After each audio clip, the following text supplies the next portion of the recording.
Where we going with it? Now where we going with it?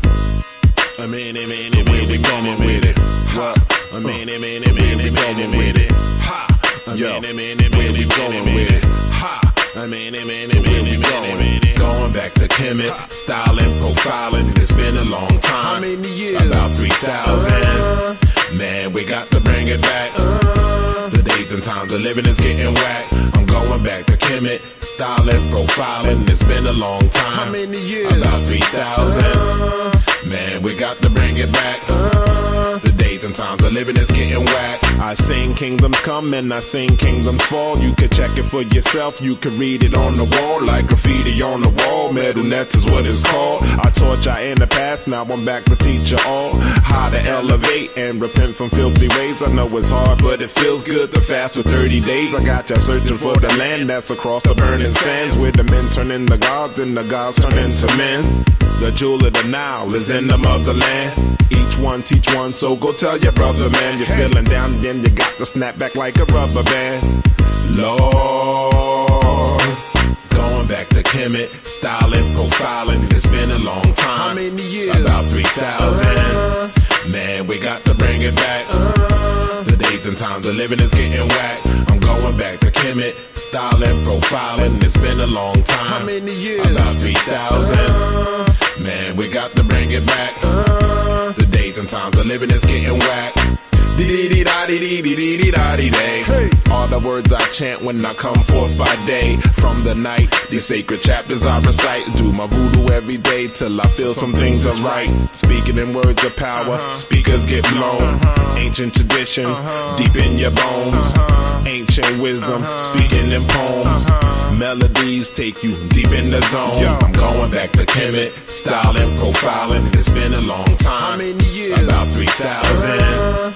Man, we got to bring it back. The days and times of living is getting whack. I'm going back to Kemetic, styling, profiling. It's been a long time. How many years? About 3,000. Man, we got to bring it back. The days and times of living is getting whack. Too many youth wanna ride and die. I try to tell them about the I and I. In my presence, I got y'all feeling divine essence. I come through dropping jewels that's full of timeless lessons. Not Egyptian, I'm Kemetic, spitting poetic relics from the highest mind. Look to the skies to find where I am headed. I come when I be spitting, y'all be player hating me. I don't know, probably cause I'm serious like A and B. And C, we alike sometimes more than we would like. I got the gift of gab, I was born to speak on mics. Got raw in me glowing, now I shine like skies in Cali. I represent the hood and that hood is the Nile Valley. They call it Hoppy, the illest of the niggas. Nah, that's not me, I'm that golly representative. Spit the hottest sentences with the eye for rule. I see the evil that lurks in you. I live by 10 virtues that stops me from hurting you. I use oracles, so nowadays I plan better. Now I walk in the presence of God's angels and ancestors. Walking my path, speaking in code, talking in math. I got an inner divinity, mental serenity. I walk in my eye, even on my path alone. And in these zone, man, I got heart like Indiana Jones. I'm not a raider, but a raiser of the lost ark, the monarch of a righteous covenant. You ain't liking it, you loving it. I show y'all sacred ways from the ancient of days. The metaphysical master manifesting the greatest displays of mind control. Connect the spirit, mind, and the soul. I rhyme with flows that opens up your mind so you grow like the trees, but of course not the kind that you smoke, but the kind that keeps you rooted in tradition. I bring it back like how it was in the beginning. Going back to Kemetic, styling, profiling. It's been a long time. How many years? About 3,000. Man, we got to bring it back. The days and times of living is getting whack. I'm going back to Kemetic, styling, profiling. It's been a long time. How many years? About 3,000. Man, we got to bring it back. The days and times of living is getting whack.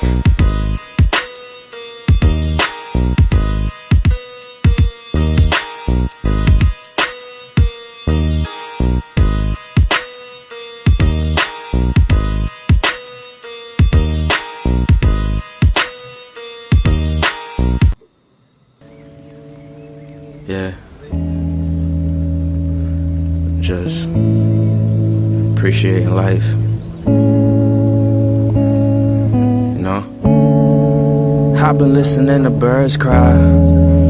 I've been viewing from a bird's eye. That's why I always keep my third eye open. I'm focused. If it's real, you know it's gon' come back. This that season, but there's no comeback. If you let go, then please don't run back. Cause if it ain't love, then we don't want that. Yeah, that I got bigger fish at the fry. Like, who gon' take care of my family when I die? So they can't say I failed with knowing they never tried. Let's put our ego to side and tuck an eye in the pride. We force our past to collide, now we traveling worldwide. Some people think I'm fake cause I ain't never replied. But that well is run dry, the people I used to confide in. Thought they was riding, but it was feelings they was hiding. You tried it, now I'm thinking wow, cause I thought that you was solid. Could've been making money, but you steady making problems. Could've been here with us, yeah, but now you in them comments. You was wildin'. If it's real, you know it's gon' come back. This that season, but there's no comeback. If you let go, then please don't run back. Cause if it ain't love, then we don't want that. Yeah. Welcome back to Paradigm Shift TV 314. This is your brother, DMG the Poet, aka Brother Pianki. And we got another powerful show with one of our most powerful guests. The Queen has returned. Before we get into our spiel, let me do my usual greeting. Let me say, God bless to my Christian brothers and sisters. Hotep to my Kemetic brothers and sisters. Shalom to my Israelite brothers and sisters. Assalamu alaikum to my brothers and sisters in the NOI. Islam to my Moorish brothers and sisters. Peace to my brothers and sisters in the nation of gods and earth, them 5%ers. What's up to all my atheist brothers and sisters out there? Salute to my Abo brothers and sisters. Shout out to all my Rasta brothers and sisters. And finally, Jumbo to all the rest of my brothers and sisters throughout the African diaspora, be it here in the wilderness of the United States of America or beyond. Y'all know I say that greeting for one reason and one reason only. If you're Black, I'm with you, and I hope that you're with me. Our different ideologies should not keep us from uniting. We can have unity without uniformity, and we can disagree without being disrespectfully disagreeable.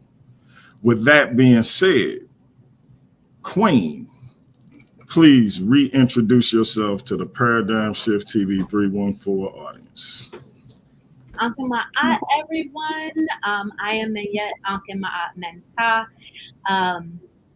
Pretty much, I have been on the show a couple of times, just kind of sharing insights as a Kemetic practitioner in modern times.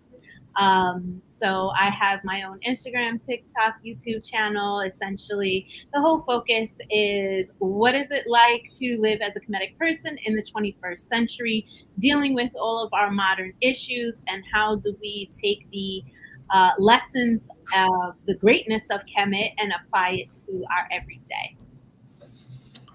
Yes, yes, yes. And the sister is excellent at breaking that down and making it practical for everybody to understand. A lot of people try to make it complicated, but she actually makes it very, very understandable and in a 21st century context. So I was thinking, with all of this manosphere and, men versus women and all of this ridiculousness, I took up for a sister who I'm close with, and every sister in her situation a few weeks back, she's dealt with sexual assault in her past, and a brother decided to ridicule that, or say that he thought she was lying about it, without any evidence whatsoever. And my position was, forget what you think of her, because she a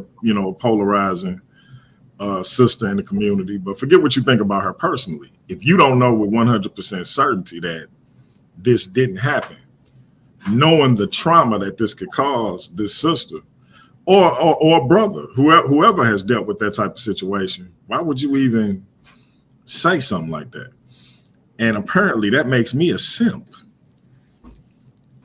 And so these are the type of narratives that we dealing with. Any man who honors and cherishes women is a simp, and any woman who honors and cherishes men is a fool, apparently. So I was thinking about it, and I was like, you know what? All of these people talk about how spiritual traditions of whatever variety are demeaning to women, particularly Black women. I was like, I'm gonna have to reach out to my sister and see what kind of insight she can give us into the Kemetic legacy with regards to empowering women. And of course, as always, you rise to the challenge, and here we are. So I try. what you got for us?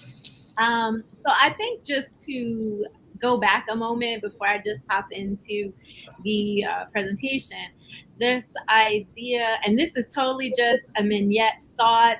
We're not even touching Kemetic application or anything yet, although I feel like it's kind of in there in general. But this whole idea of the manosphere and I guess the back and forth, it's quite interesting to see how people in the spiritual community have really sunk their hands, because I'm not going to refer to people as animals with animal features, although we are Kemetic, but I'm just saying it's just very interesting because a lot of the talking points that I do hear do come from Abrahamic and Judeo-Christian backgrounds. And a lot of people will say, oh, well, we had that, before colonization and this and that. And again, Africa is a very, very wide place with diversity.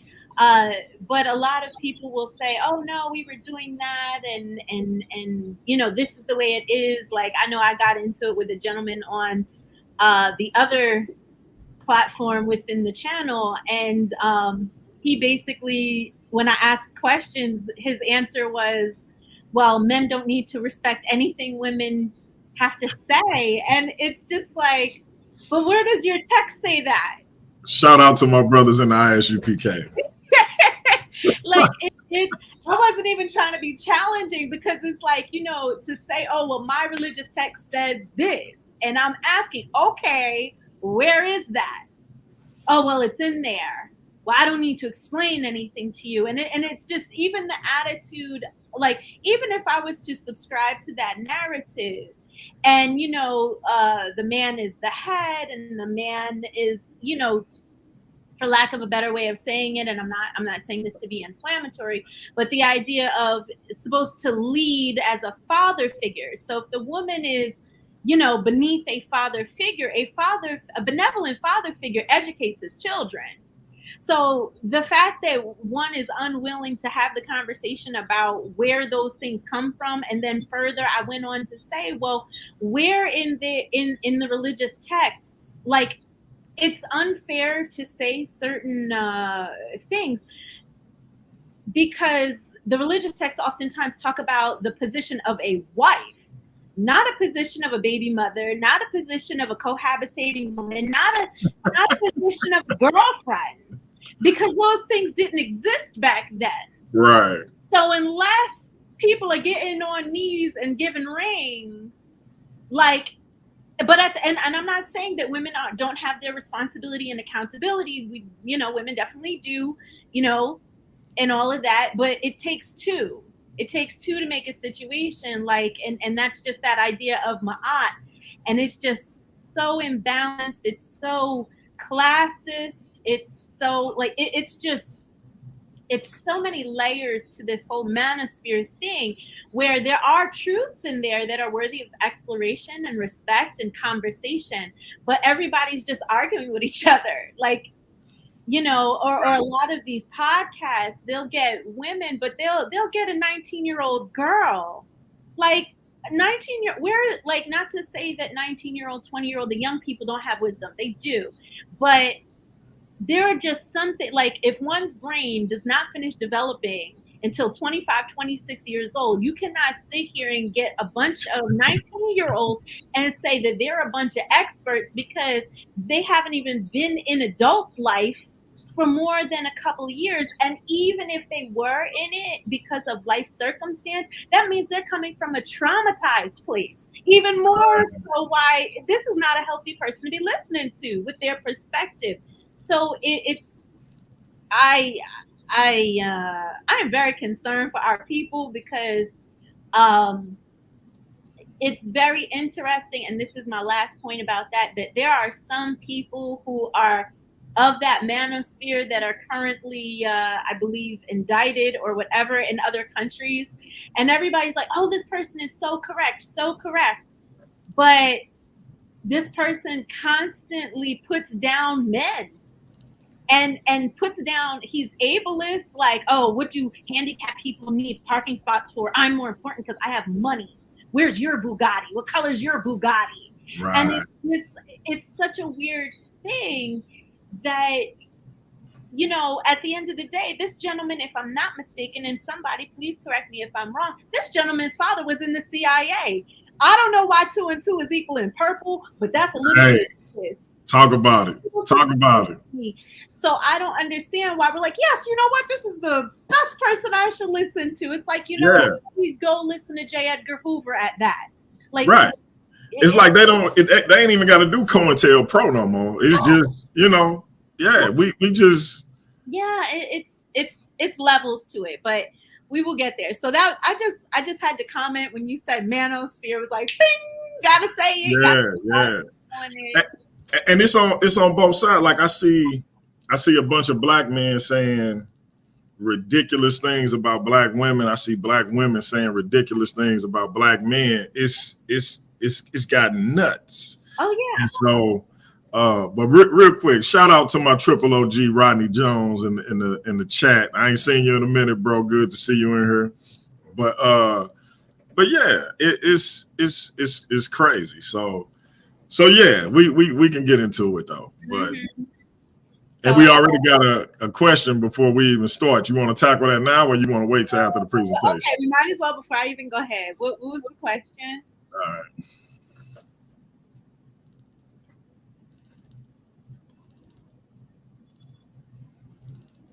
Okay, so I'm in respect to Lamac 7689. I feel, or I'm interpret. Can you leave it up there just so? Because I'm going to answer it in parts. And you don't have to show him no respect. Forget him. No, I'm joking. Oh, okay. No, I generally try to treat everybody with respect until they, you know, try to come at Menyet's neck. But this idea of can we see data? I think that's a very how do I say? It's somewhat of trickster way of framing this, in the idea of, on one hand, we understand that the Kemetic legacy in contemporary times has only really been around 50, 60 years. So with any new movements, revolutions, you know, whatever, however wording, whatever people want to say, the idea that there is data, it's still too young to say, here's the data, here are the studies. Like, I would even posit to say the idea of like having a think tank that studies Black religions outside of the main religions. Like there's just, the scholarship is just not there right now. So, right. But I also feel like the fact that it's like, oh, well, if there's no data, shut it down, it's not real, is right. Very trickster, because I have eyes, I have ears, I have thoughts, like, and there's not to say that that's the only way. But the ma'at of the matter is, you know, Eurocentric thought is very much about the data and what I can prove and what I could touch, taste, you know, and feel, and what is measurable according to science.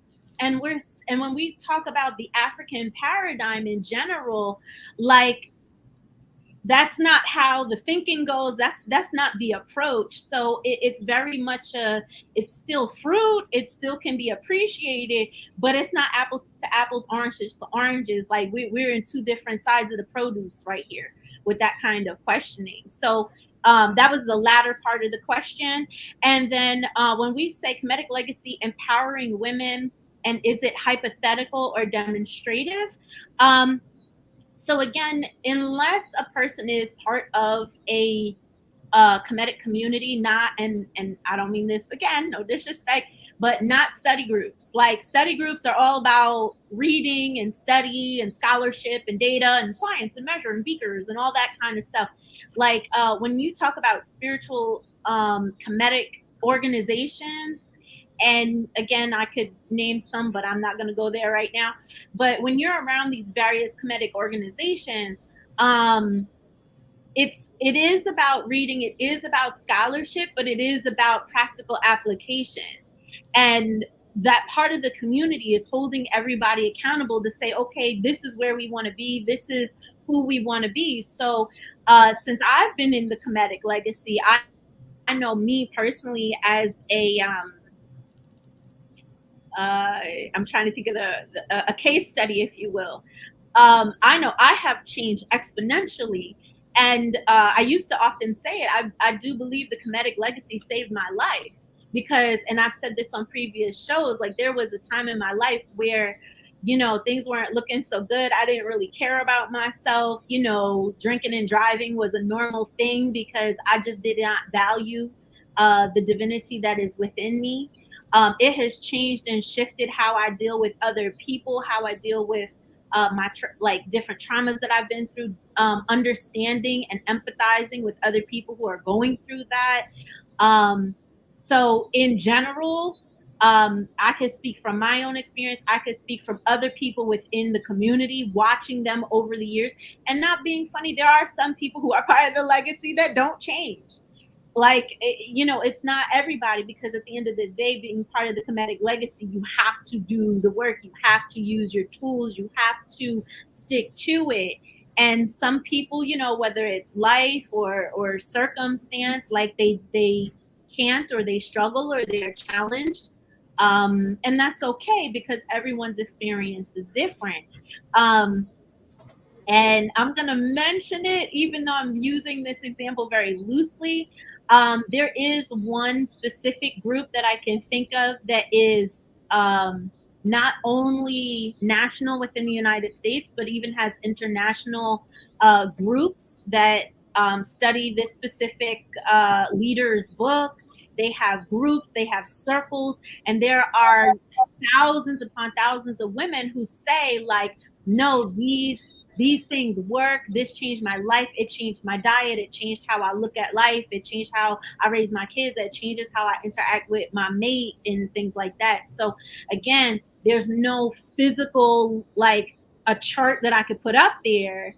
But again, if you're in the community and talk to people, that is generally a common consensus that one will hear. But again, it's being in that energy and around those people to be able to actually see it, because it's a pretty intimate group. Like, we have a lot of people, but we have even more people who say they're Kemetic and they're not part of any social groups. They just kind of lone wolves out there, and respect to that, because everyone can't be in the situation where they can be around people and communities like that.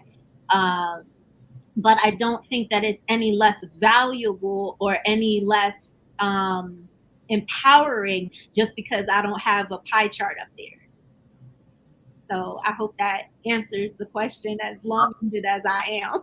I think that was as thorough an answer as could be expected. So and I agree with you, because I think even though I'm not a practitioner, when I was a part of a Kemetic organization, my health was horrible. And I've said this several times. I had people asking me, just stopping, "Are you okay?" And I'm like, "Yeah."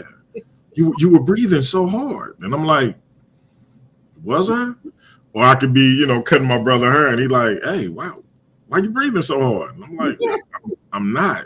Come to find out, I was 345, 350 pounds. And being involved in that tradition helped me become more health conscious. I lost 60 pounds. I still could lose some weight, but I got that 60 pounds off. The sleep apnea has ceased, and I'm not pre-diabetic and all of those things. And I can honestly say that my involvement with the Kemetic organization that I was involved with was a big part of that. So that's a practical application that I can personally attest to. So I think just speaking on the whole thing about diet and just putting it out there in general, for the most part, many Kemetic people do practice veganism and vegetarianism because one of the 42 do say, like, I will not pollute my body. So a lot of people interpret that, especially like with Western diets and preservatives and just the steroids and everything else, that eating these modern foods and pesticides and things like that. So a lot of people within the Kemetic community kind of promote veganism, eating organic and things like that. But there are also a lot of people who say, look, the ancient Kemetic also ate meat. They drank beer and things like that back in the day. So there is an argument to it. But the argument is also the idea of practicing moderation and also trying to have the best quality foods in general. So if you're going to eat meat, like you're eating grass-fed, you're eating it like you're cooking it yourself. Maybe if you have access to farm, you get farm fresh eggs or farm fresh foods and things like that, because you're trying to eat as non-polluting as possible. But that's kind of like an unpopular thing. Like people look at me like, yeah, why are you saying that? But there are a good amount of Kemetic people who do eat meat, but it's just like, you staying away from the McDonald's meat. Like if I want a burger, I'm gonna go get the grass fed and put my spices and stuff in there, and I'm gonna do it myself. But it's definitely a very big thing. Like health consciousness and stuff is very, very big. Taking supplements and sea moss, like not being funny. And I like the whole idea of people saying like hoteppers, like that's like saying the N-word to a Kemetic person. Like it's super disrespectful. Like it is the same. Like, but I get it. Some of the stuff that hoteppers try to emulate, like people be like, oh, buy my sea moss. Like, no, that's the thing within the Kemetic community, because we're big on, the vegan and vegetarian living. So, I didn't know about sea moss, moringa, like all of these things, and so, and even I saw a presentation Sanjetti did on the Shrine of Ma'at's channel. And I've always been a stickler for, hygiene, as far as me, making sure you're clean and you present yourself a particular way. And I was listening to him talk about how that was, cleanliness was a big deal in ancient Kemet. And I was talking to a brother who considers himself Kemetic, but wasn't necessarily representing that side of the tradition, and he took everything else very seriously except that. And I had to inquire, on some perk, like, are you having some issues that maybe you need some help with, and this and that. And I sent him those videos, and it kind of helped him. Okay, this is important. It's not about me just being a man and not, and he started to fix that issue. So it's several things in the real world, even in the 21st century, that can be applied to your actual modern existence, so to speak. You just reminded me of something. I swear, this is the last thing before we move on. That there is this whole thing on social media of men within the manosphere. I feel like it was probably a very small segment, not a big part, but saying that like washing one's crevices was considered homosexuality and they wouldn't do it. And that was this Yeah. To Yeah. do that was considered like homosexuality. And again, it's like, that's very Abrahamic of you. Like, what? Like, back in the day, you like to be considered clean, you gotta wash in your nose, you gotta wash your ears, in your ears, the bottom of your feet. The first, like, you can't use toilet paper. Like, you can't use toilet paper. You have to, like, if you don't have a bidet, but say that to some guys in 2023 and they're like, oh, that's insert homophobia here. And it's just like, no, you got little dingleberries in there, boo. Like, you gotta wash them out. Like, you're gonna go to the altar, you're gonna ask for blessings, and you don't got even a clean butt. Like, that's so offensive to me that you would step to a woman and you don't like. You don't. And I remember I was joking because he was little. My son was probably like 6, and I was like, son, we got a no streak policy in this house. No streaks. Like, the greatest invention to me ever made was flushable wipes. So you have no excuse to have streaks. That's a no-no. And he was, everybody was like, I was like, yeah, I had to put you out, son. So, we laugh about it to this day, but hygiene is that's the, yeah. But that exact thing you said was what this brother was putting forth. And I'm like, you got to be joking. Yeah. Like, it's a thing. You can't be serious, but he was serious. Yeah. I'm a grown man. Yep. So, and I mean, and the same, goes for females too. Like, it always surprises me when I hear, somebody just finding out that you don't go back to front, but front to back. Like, but again, that's part of a wider society thing of, if we grow up in the Abrahamic place where we don't talk about body parts because they're considered bad and dirty and stuff, like, then we don't have these conversations. So we could just say right there, boom, cleanliness and hygiene is one way that the Kemetic legacy empowers both genders. Because just in it just it leads, in general, cleanliness also leads to diseases and spreading diseases and things like that. And it's just, we already got enough pressures from American society. We do not need to bring anything else on because we don't want to wipe.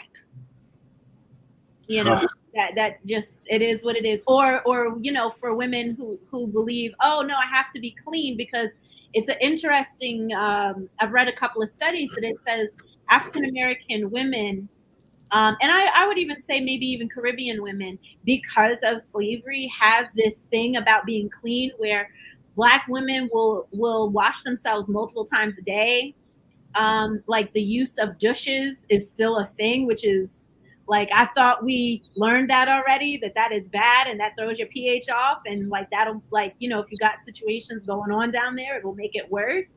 But just in general, it's a very interesting phenomenon, this idea of like how we express our hygiene. But for us, it is related to your spirituality. Like, you have to be clean. Like, the Neteru don't want to hear from you. Your ancestors are going to give you the side eye. Like, you got to come correct. And that's, that's not talking about offerings. That's not talking about anything else. Like, you literally just got to be clean enough to come talk to me. So there's that. So I'm going to get ready to present after all this time. It's all. I think that was absolutely necessary. At the very least, look, you don't want your ancestors telling you stink. Yeah. Oh my God. I'm surgical with this bitch, Jay. How you want it? So the name of the presentation is Goddesses Among Us, Empowering Women Through the Kemetic Legacy. So just in general, I'm sorry, Queen. Real quick. So look, y'all see the Cash App, $ MenyetAnkh EnMaat. If I said your name wrong, sis, slap me upside my bald head from a distance. Donate to the sister. She bringing some powerful insight, powerful information. She always come with that work. So donate to the sister whatever you can. Let's support her for taking the time out of her day to come and give us this info. Oh, much appreciation. So I purposely chose that idea of goddesses just because, going back to the whole social media thing, everybody's like, oh, divine feminine, and I'm a goddess, I'm a queen, I'm a this, I'm a that. So I was being a little tongue in cheek with that. But it'll make more sense later where, it actually kind of comes through. So first things first, again, I am Menyet. I am a Kemetic blogger and educator. I have my own website. I'm all on social media, YouTube. I have my own Facebook group, which, for the past year, I've kind of like taken time off, but I'm kind of just returning to all of that. So I have three main areas that I want to talk about tonight. One, the modern issues, like where are we? Where are we at? What is going on? Then we got Kemetic foundations, and then we have application. So before we even get there, and I'm not gonna lie, I had this idea because I believe a couple weeks ago I was watching one of your programs, and people were talking about things and they were just not on the same page. So I just wanted to get the terminology correct, and not even correct per se, but the idea of when I'm saying something, everybody is understanding what I'm meaning. I'm not meaning, anything else. I'm literally telling you this is what I'm talking about. All right. So first things first, when I say Black Americans, Black adults, Black people, I'm literally, because a lot of times people will say Black and they mean racially. Sometimes they say Black and they mean ethnicity. Sometimes they mean both. So, just in general, just the interchangeability throughout the report. So that had something to do with, you'll see in a little bit, of U.S. who self-identify. So this whole idea of like, you got to be what you got to be. At the end of the day, we're all humans living in society, and society is made up. Human beings made all of this stuff up.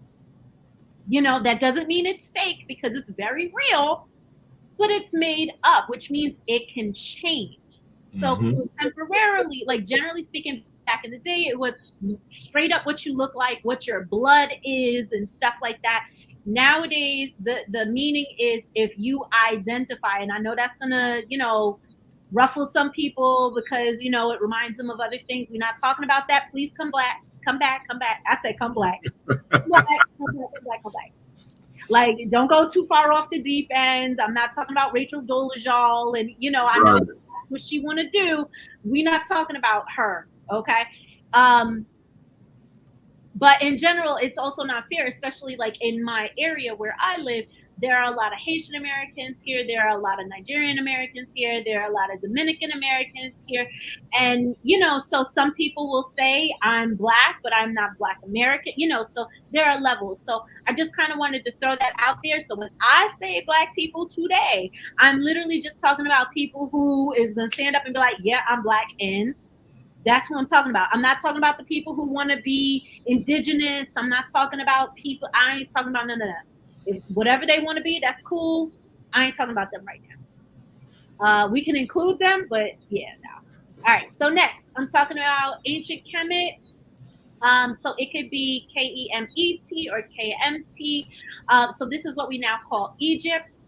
So the ancient Kemetiu, or the inhabitants of the land, called their country Kemet. It literally meant the Black land. There are a lot of people out there that's like, oh, because they're skin and this and that and blah, blah, blah. Please study the language. And I defer to Sanjetti. Sanjetti is the one When it comes to the language, I am still learning. I am not sitting here saying that I could break down the whole, MenyetAnkh and stuff like that. I'm still learning. But generally speaking, there's some historical debates, but for all intents and purposes, we're going to go with they called the land because of the silt, because of the hapi and the silt that came out, made the land fertile. Cool. All right. The Ramech, that just means the people. So if I say Ramech, I'm just talking about the people who lived in Kemet back in the day. Kemetic, the inhabitants of what we now call Egypt. We also use Kemetic like nowadays to mean practitioners of the Kemetic legacy. So people who belong to Kemetic communities, again, not necessarily study groups, because study groups, their focus is more so about scholarship and education, not application or spirituality, religion, whatever words you want to use with that. All right. When I'm saying MenyetAnkh, so this literally means the words of God. So this is what, now we see as hieroglyphics, which technically would be Sesh MenyetAnkh. So that means the written language or the actual hieroglyphs. And then Rani Kemet is the language, so what they spoke. The idea behind this is, just like little babies, we learn how to speak before we learn how to read and write. So there are, just different words. So anytime somebody says MenyetAnkh, like, depending on how they're talking about it, so we know. So the big bad word that everybody is pissed off about these days, feminism. Like, look, I figured I'll get it out the way. Might as well. So when it comes to feminism, okay, everybody, take a deep breath. Woosah. I know we're triggered right now. It's okay. It is okay. So feminism, when I say feminism, I'm talking about the advocacy of women's rights on the basis of the equity. I'm going to change that, not equality, equity of the sexes. And I'm not trying to be funny to anybody. I'm not trying to put nobody down. If you do not know the difference between equality and equity, I highly encourage you to do a little Google search. They are not the same thing. A lot of stuff that goes on in the manosphere has to do with equality, and the talking points are based on equality. I am not talking about equality. I am talking about equity. They're, like I said, not the same thing. So when we're talking about feminism, these are the main kind of areas, if you will. So you've got liberal feminism, radical feminism, Marxism or socialist feminism, postmodern or post-structuralist feminism, and multiracial feminism. So a lot of times when these various conversations are being had, no one is actually stating, hey, this is the lens of feminism that I'm coming from. So like Pianki, when you were saying earlier about like, even from the women's side, and they're coming at it from this side and the third, and they're sitting there saying like, oh, I'm a feminist, boo. Like, please don't do that. Please don't do that, because this would be the equivalent of like, there are so many different types of feminism, and it's still, emerging and changing, simply because we're human beings, and, we live on this earth, and things change. So, depending on what the needs are, feminism will change. So generally speaking, we have equality feminism, trans feminism, post-colonial feminism. So some of these, like if you say post-colonial feminism, that might be more predominant in West Africa or down in the Caribbean because of the whole colonial system. And again, feminism can even change from within a location depending on the population of people that you're talking about and what the equity that is trying to be highlighted in those areas. So you got intersectionalities, postmodern, first, second, third. I think I would say we're almost in a fourth wave of feminism. So first wave had to do with, like, back in school you learn about all the what do you call it? Like the suffragettes, and they were outside and they wanted the vote. And then the second wave of feminism was in the 1960s. Women are burning their bras. This came with the advent of the birth control pill and women being able to have a little more like body autonomy and being able to say, hey, I don't want to get married and have a family. I want to be able to provide for myself, or I want to be able to, X, Y, and Z. And then the third wave came up in the 90s. And, that's when we started to see a little more, what's the word I'm looking for, unfolding, if you will. But I feel like, and again, this is just Menyet, feminism now, I think, is in a fourth wave simply because of the whole Me Too movement and just the whole inclusion of like trans women and all of that stuff is changing. Again, I know I said the T word. Y'all don't flip out. Don't flip out. Don't flip out, please. Woosah, come back. Don't get triggered. Look, when we're talking about definitions, we have to be fair. Right. We're not in our feelings. We're just stating definitions. Just the facts, folks. Just the facts. That's it.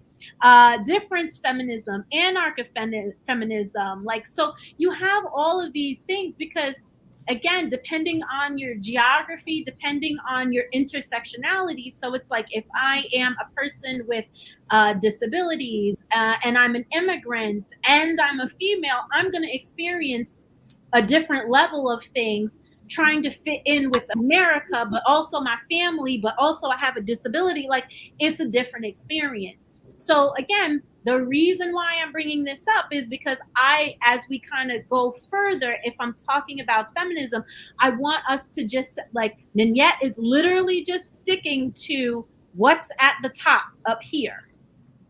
I am only mentioning this because, when somebody want to start spitting nails about Lizzo shaking her booty cheeks or Keke Palmer with her tatas, like, I'm not talking about clothing. I'm not talking about respectability politics. I'm not talking about that. We're only talking about equity in the sexes. Again, if it comes up. And we appreciate the clarity. Yeah. Or at least we should appreciate the clarity. Like that. Yeah, it's just unfortunate because people are just hear that word and they automatically just think this weird oppressive thing, and that's only like I showed in the list. That's only one little teeny tiny segment of people within the umbrella. That is not the whole group. That is not what the whole group is even trying to go for. So next, if we're talking about feminism, we got to talk about femininity. Like, what exactly does that mean? So within society, again, because all of this is made up, human beings make this stuff up and it changes. Back in the day, if I wore pants, oh my gosh, people are going to flip out. If men wore pink and high heels, that was all men's fashion. And if I wore it, I was, being gender bending and stuff back then because that was men's stuff. So again, these things change. But when we're talking about femininity, we're in general just talking about the quality or nature of the female sex, aka the quality, state, or degree of being feminine or womanly. Now, again, depending on a person's upbringing, depending on where they're from, depending on religious backgrounds, depending on a whole lot of stuff, femininity is going to look and be expressed differently in different cultures at different time periods. We're not going to sit here and say, oh, this is right and this is wrong. Again, we're just stating that this is what femininity is in general. So before I kind of keep going again, and I'm almost finished with the definitions, the idea of feminine energy and masculine energy. So every human being, and again, please don't get ourselves in a bunch here, because people can be like, no. Please, just hear first. Just hear me out. Every person has both masculine and feminine energy and qualities. This does not have anything to do with your sexuality. This doesn't have anything to do with who you're attracted to. It's just how you express yourself within society. That is it. That's all we're talking about. So if one is feminine, like we've all been in school and there was that quiet bookworm dude. And he would get picked on because he had like more, he was considered feminine, or, you know, and it didn't mean that he wanted to kiss Tyrone under the bleachers. He just liked books, or he was an introvert. Like it doesn't have anything to do with attraction. But then on the flip side, you got some pretty badass women MMA fighters. And that's considered masculine. But once that doesn't mean she wants to sleep with women. It just means, you know, that's her energy. That's what she likes. That's her pastime. So this idea of being able to balance that for each individual person, and trying not to be swayed by Western society as in it only looks this way, it only looks that way.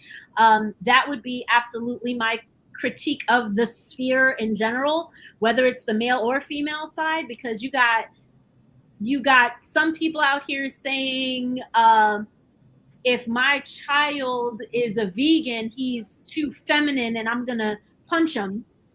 Oh, wow. Literally, the Bugatti guy said that on tape on YouTube. Go look it up. He said, if I ever had a son and he was vegan, he's, you know, I'm gonna have to take him to go spar and fight because that's feminine. So yeah, look, he got a Bugatti. I don't. What do I know? Yeah. Of course. You know, but it even goes so far as to say, like, women and how they treat their sons, fathers, how they treat their daughters, and kind of reinforcing these things. I have had a student before who said, and I don't know why, we were talking about mental health, and he was saying, like, I can't cry, miss. And I'm like, what do you mean? You have tear ducts. All human beings can cry. What are you talking about? And he's like, no, I really can't. I was like, not even if you're by yourself in a room by yourself. He's like, no, I can't do it. And he told this story about when he was 3 years old, he got upset and he cried, and his mother beat him so mercilessly because he was a boy and boys don't cry. So it's this idea of sometimes our idea of masculinity and femininity is coming from a traumatized place. So that's why I wanted to put this up here as far as, like, please find the balance. Because just in general, if we're going to talk about empowering ourselves, like oftentimes when you follow people on social media and they talk about empowerment, but they talk about it on a very surface, shallow level. And it's very much on a capitalistic level. So, you know, if anybody is trying to say, oh, well, I need to enhance my feminine, you know, energy so that I can make this, like, this coin, I mean, do you, but that's not what that's for. That's not its function per se.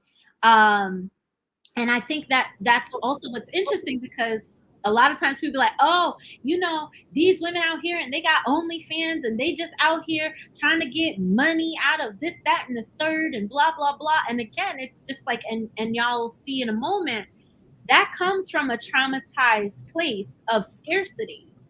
Growing up and not having, and saying, hey, you know what? And I have a couple of students which I was traumatized once I was told, and I had to literally, like, almost Heisman some kids, like, get away from me, don't show me that. Like, that's disgusting.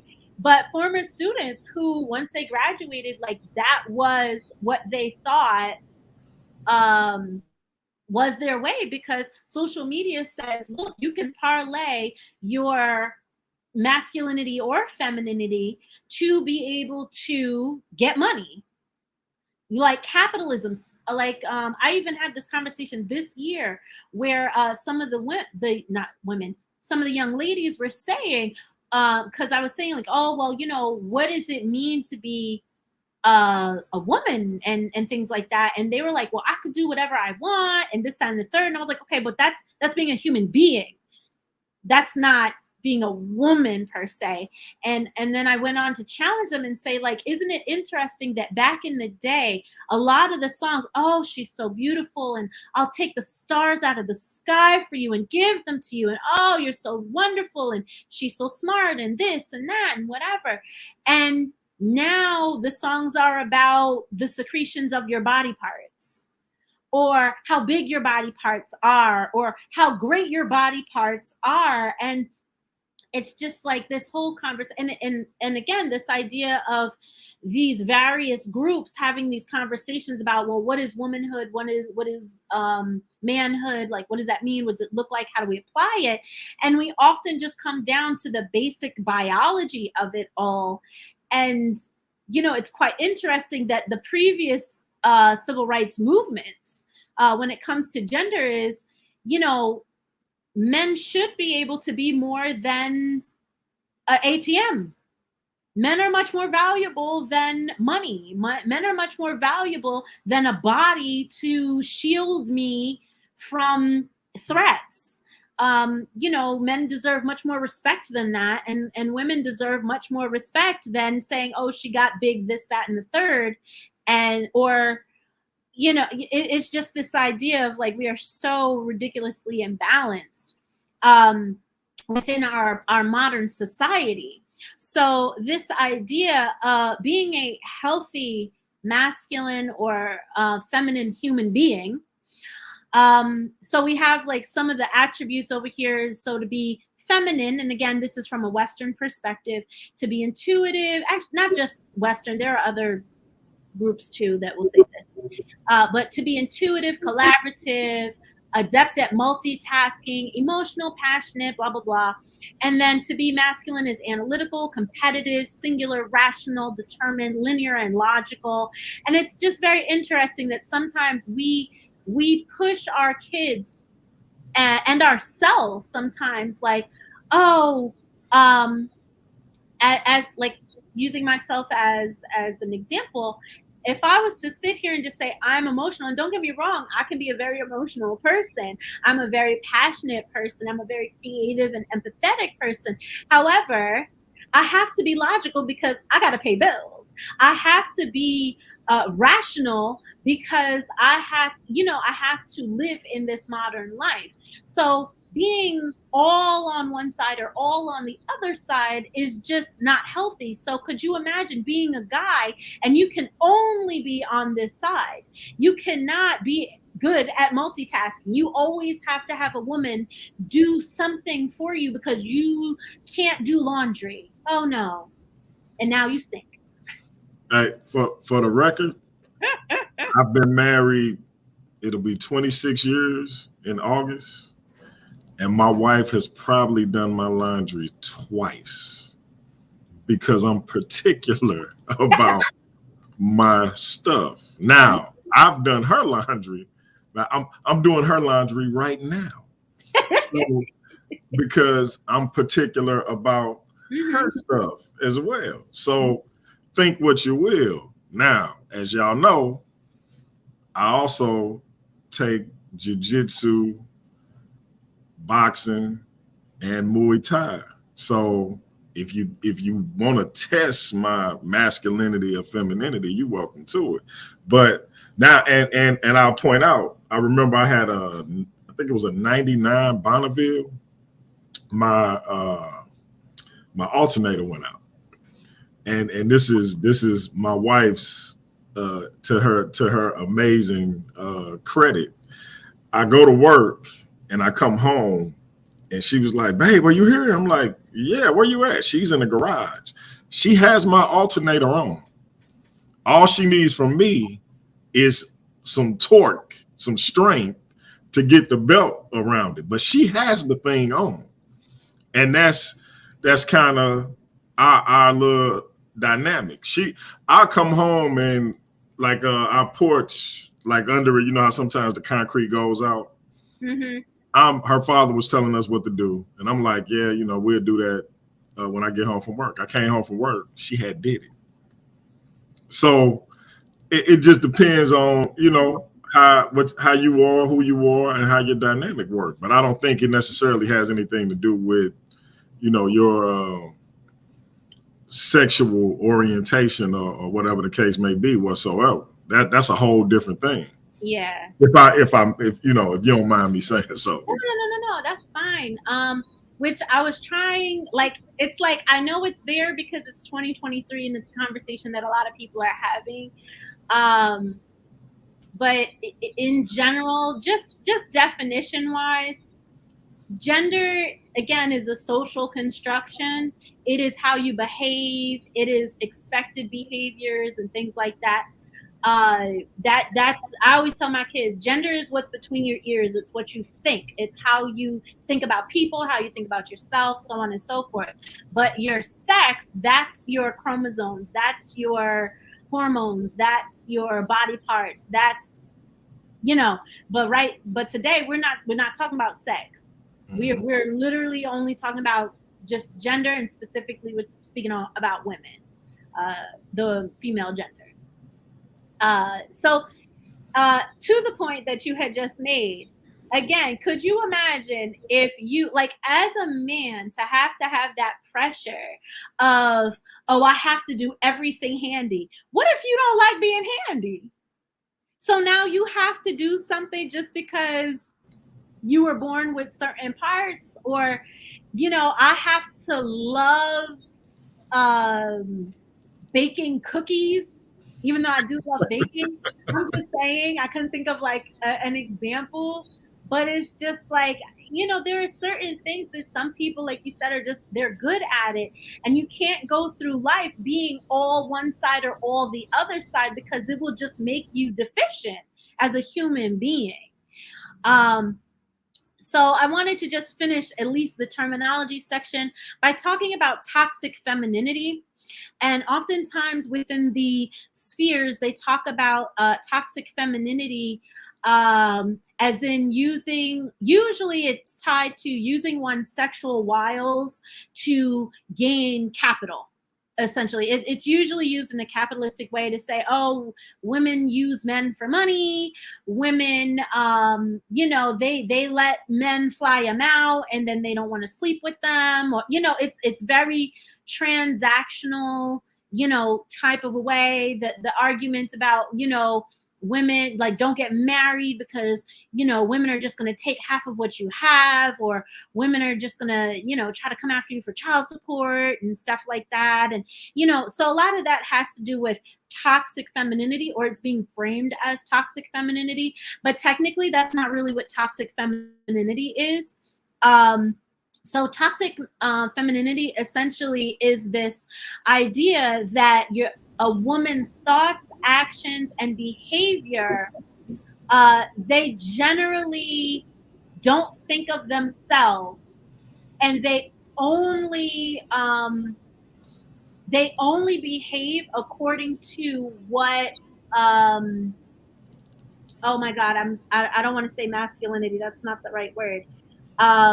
Misogyny. Like like a misogynist world. So this idea, or male superiority.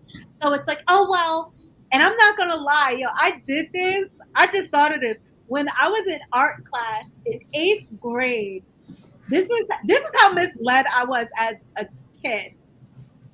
But I blame it on boomer parents, because they didn't talk to us.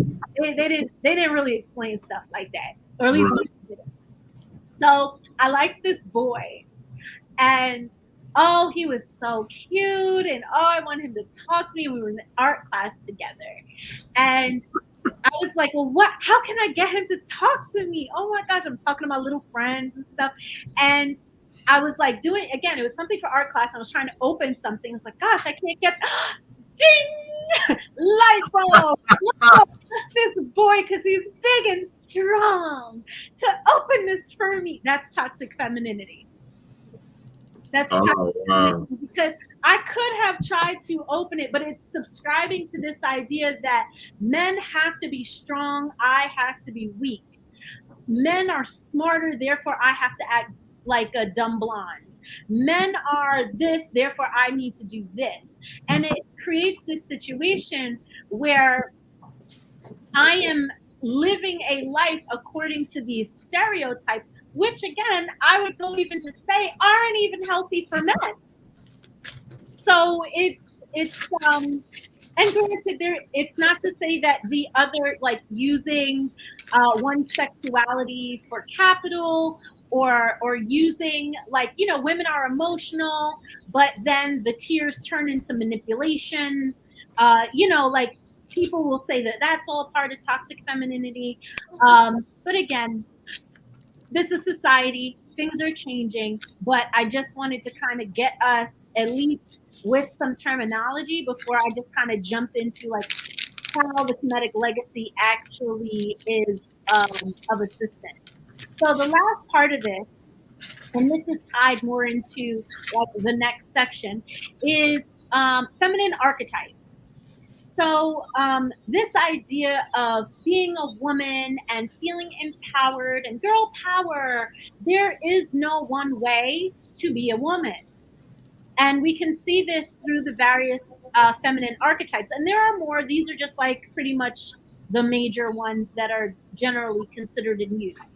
But this idea of a mother archetype, a maiden archetype, a huntress, a mystic, a sage, a lover, and a queen.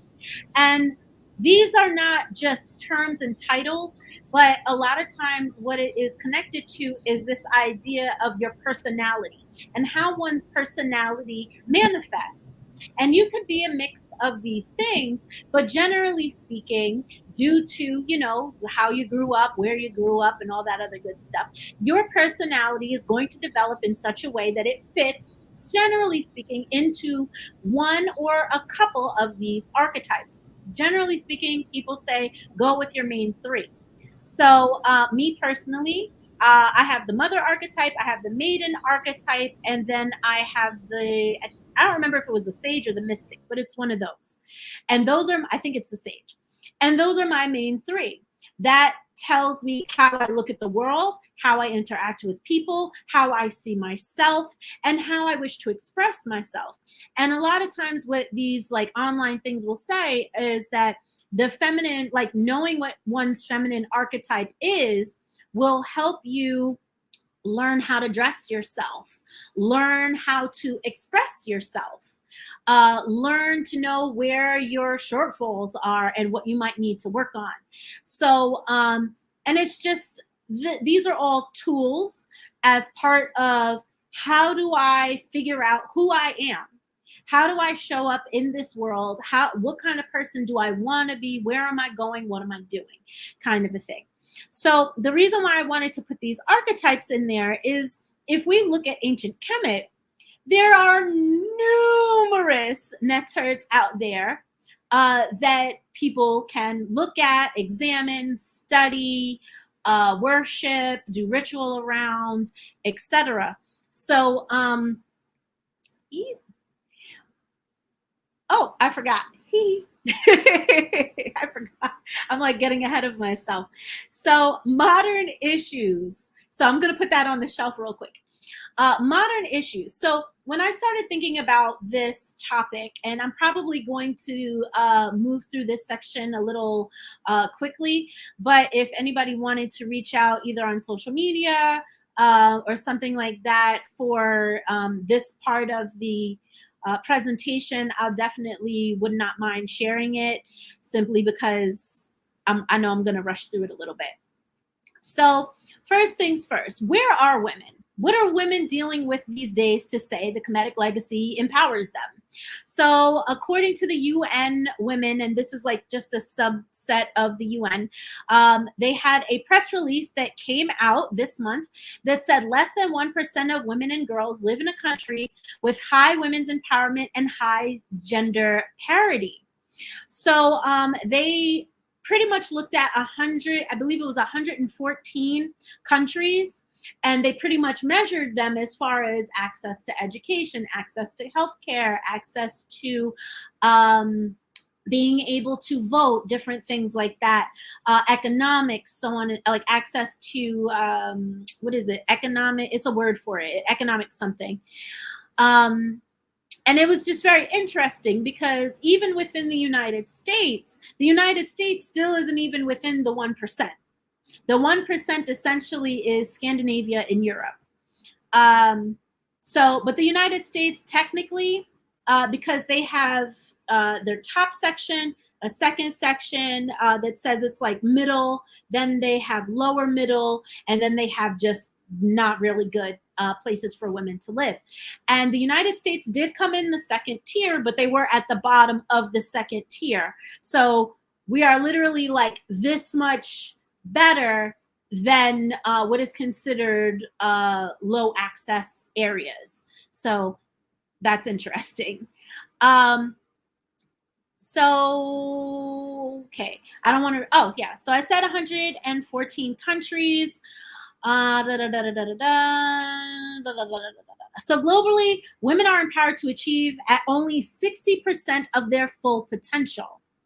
Now, I understand, like, we're in a recession. As human beings, we're competing for jobs, we're competing for scholarships, we're competing for paychecks, we're competing because we live in a capitalist society, and that's how it's framed.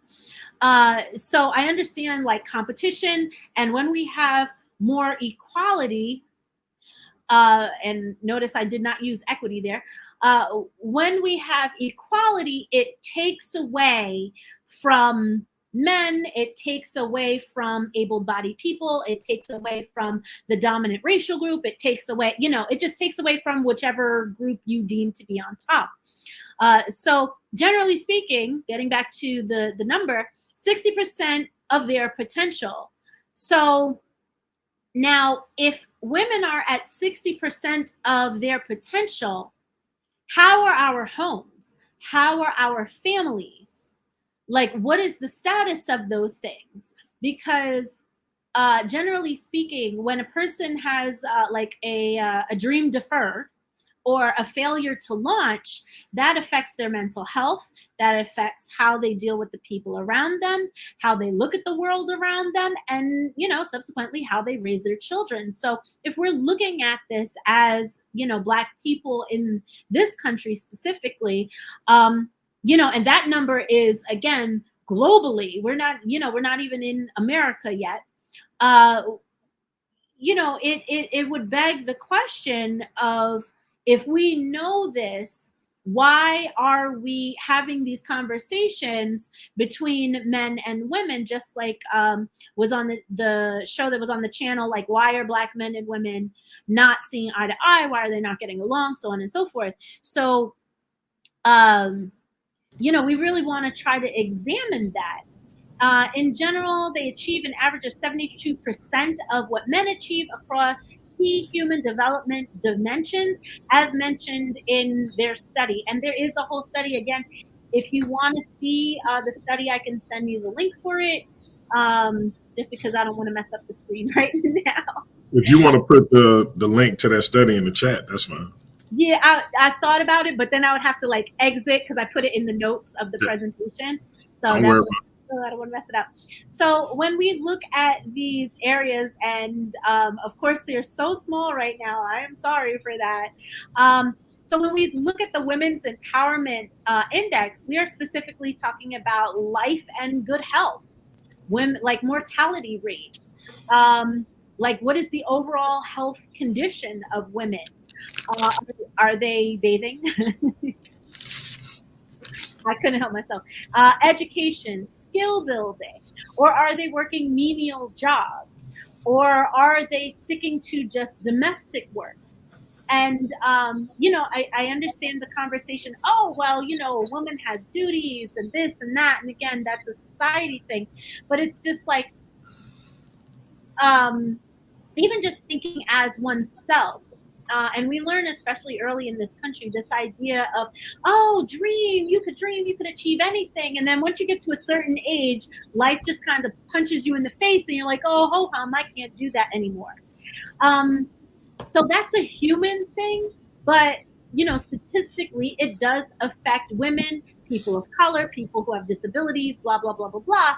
Again, your intersection, where you are in the society, it affects women at such a higher rate because, like, I have a friend, and she has 2 daughters and she just had a son, and her daughters are like super helpful with helping with the baby and doing this and doing that. And it's interesting because sometimes some of the I'll hear some of the things going on in the household, and it's just interesting, like, oh, you want them to clean, you want them to do these things, you want them to help out with the baby because, oh, well, that's their little brother, that's what they're supposed to do. And it's just like, but how many people in 2023 have abusive, horrible mothers who probably should have never had them? But we place this idea, oh no, women are nurturing, women are not all the time. And especially if, they're at 15, 16, if you don't want young girls having teens while they're pregnant, why would you charge your children to kind of take on that role, and they're not developmentally finished yet? If I may, I can't tell you how many times I've heard women who had children as teens say something to the effect that my mother made me responsible for my younger sisters or my younger siblings, and so I felt like it wasn't a big deal for me to have a child. Now, and I used to feel like that's the stupidest, like you have to take care of them and you thought it'll be a good idea for you to, but again, you just pointed out they're not done developing their brain. So it's a correlation there that I can't relate to, but they make that connection. I've heard at least 5 women that I know say that. Mm-hmm. Oh, absolutely. Or it's just expected of you. And I've had so many, and I get it because, again, social class. And, if you don't have the money and the resources, you rely on your other kids to help take care of the kids. But, again, how many people have done that? And, some of the younger siblings say, yeah, my older sibling abused me. Or they like, even like they're, I'm not going to go into detail because it's very personal, but essentially a woman I know, she experienced sexual assault, and it was co-signed by her older sibling. And it's like when the parents aren't around, kids' decision making, adolescence is all about impulsivity. It's all about, being in your emotions and horrible decision making. This is why when we're teenagers, we do dumb stuff all the time. Everybody, it's expected. It's part of life. But I think also this idea that we focus on young women as the representative, and then like that whole argument of, oh, well, you should have picked a better partner. Like, bro, she was 15. Who knows how to pick anything at 15? Because they're 15. They're stupid, respectfully. They're stupid. They're supposed to be dumb. Their brain's not done. So it's just, sometimes, and there have been plenty of studies that talk about women and how, like, when a woman, I'm sorry, not a woman, a young lady or a young girl wears certain clothing, and they're suggestive, oh, she's fast, and we're quick to come down on them. And it's like, but that's the age of hormones. That's hormone time. From 12 all the way until, I want to say, the rest of people's lives. But just in general, this idea of, we don't take into account biology. Like, people can't even handle themselves at 30 and 40 years old, where, sometimes, oh, she's so attractive. She's so mature for her age. Like, bro, you a predator. Like, what are we talking about? Like, her brain's not done, and you're like, oh, she's so mature. What is that saying about you? And then you're building a home out of that. Like, oh my God. And that's, again, it's not to say that there aren't some that are mature, but that's not the majority of them. Yeah. So we've got labor and financial inclusion, participation in decision making.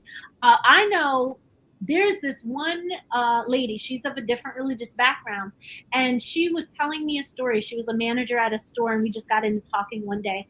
And she was just saying like this horrible, horrible experience about, and this isn't about polyamory per se, this is just her experience. But it's this idea that she was pressured to take on another wife when she was uncomfortable. And she was like, I feel like if maybe we could have talked about it, or I knew from the beginning and I could have worked through that, or, you know, maybe I could have just taken my time. But, you know, I said maybe. And then 2 weeks later, he got married and brought this woman in the house. So now you're going to have two women going at it. And the one was younger. So, you know, again, younger to older, that's always going to be, you know, right. The maturity, the cattiness, all of that's going to come into play, or, you know, and it's like, well, how are we, like, you just spring stuff on people, and it's like, oh, well, you have to be okay with this. You have no emotions, even though a couple charts ago, we know the femininity is supposed to be on the emotional side, but no, you can't have any emotions or thoughts or feelings about any of this, but you still have to run a household with this brand new person who you don't even know if you like, who you don't know if they have your back, or are they an invader? Are they here? Like, who is this? So it's, you know, this idea of, you know, why we're not consulting women. Like, what was it? That little girl who 19 years old, went to jail. I think she's 3 months in jail for getting the morning after pill. And her mom is 40 and she was 17 at the time. And her mom got her the abortion pill. And again, I'm not saying anyone's opinion, if it was right, if it was wrong, but it's the idea that no, you can't make a decision. You cannot have that right to make a choice, a decision, and experience the consequences for said decision. But on this side, we're going to condemn Saudi Arabia for, oh, women can't get a passport without their husbands. Women can't drive a car legally, I think it's until 30 or 35. They cannot take their children out without another male being present. Like, we're going to be so quick to condemn other groups, but then you can't, like, how does that work? So, and then we can go on, you know, human development and blah, blah, blah. So y'all could look at that. So that's the world. But what about us in the United States? So in the United States specifically, and I found this quote as I was like doing my research. I was like, oh, I like that. And I'm sure we've all like heard it before. But Black women are taught from young to be strong, independent, and keep your business to yourself. We are the most vulnerable but least protected groups in society, even sometimes amongst our own communities. That's a fact. So this idea, and this is something that I've realized that I'm kind of challenged by lately, this idea of don't show your emotions. Like, you just got to be quick and logical and decisive. Like, you could be independent, but don't be too independent, because if you're too independent, you're masculine. So it's just like, how do you navigate this? And just to speak to that historically, I grew up in a family. My grandmother passed away during childbirth. My mother was the last of 5 siblings, and my grandfather, everybody's from North Carolina, specifically Cherryville, North Carolina is where we're from. And down there, my grandfather decided, you know what? Because at that time, a man couldn't have 5 girls. So the Catholic Church was coming down and they were going to take all the girls. And the option was going to be, oh, this kid goes to this family member, this person goes to this family member, this person goes to the church, that, you know, and gets split up like that. And so off the top of my head, I know 3 out of the 5 were claimed. That means the other 2, I've never heard any stories about who was going to take them. So my grandfather decided, nope, I'm keeping the family together. We're going to go up north.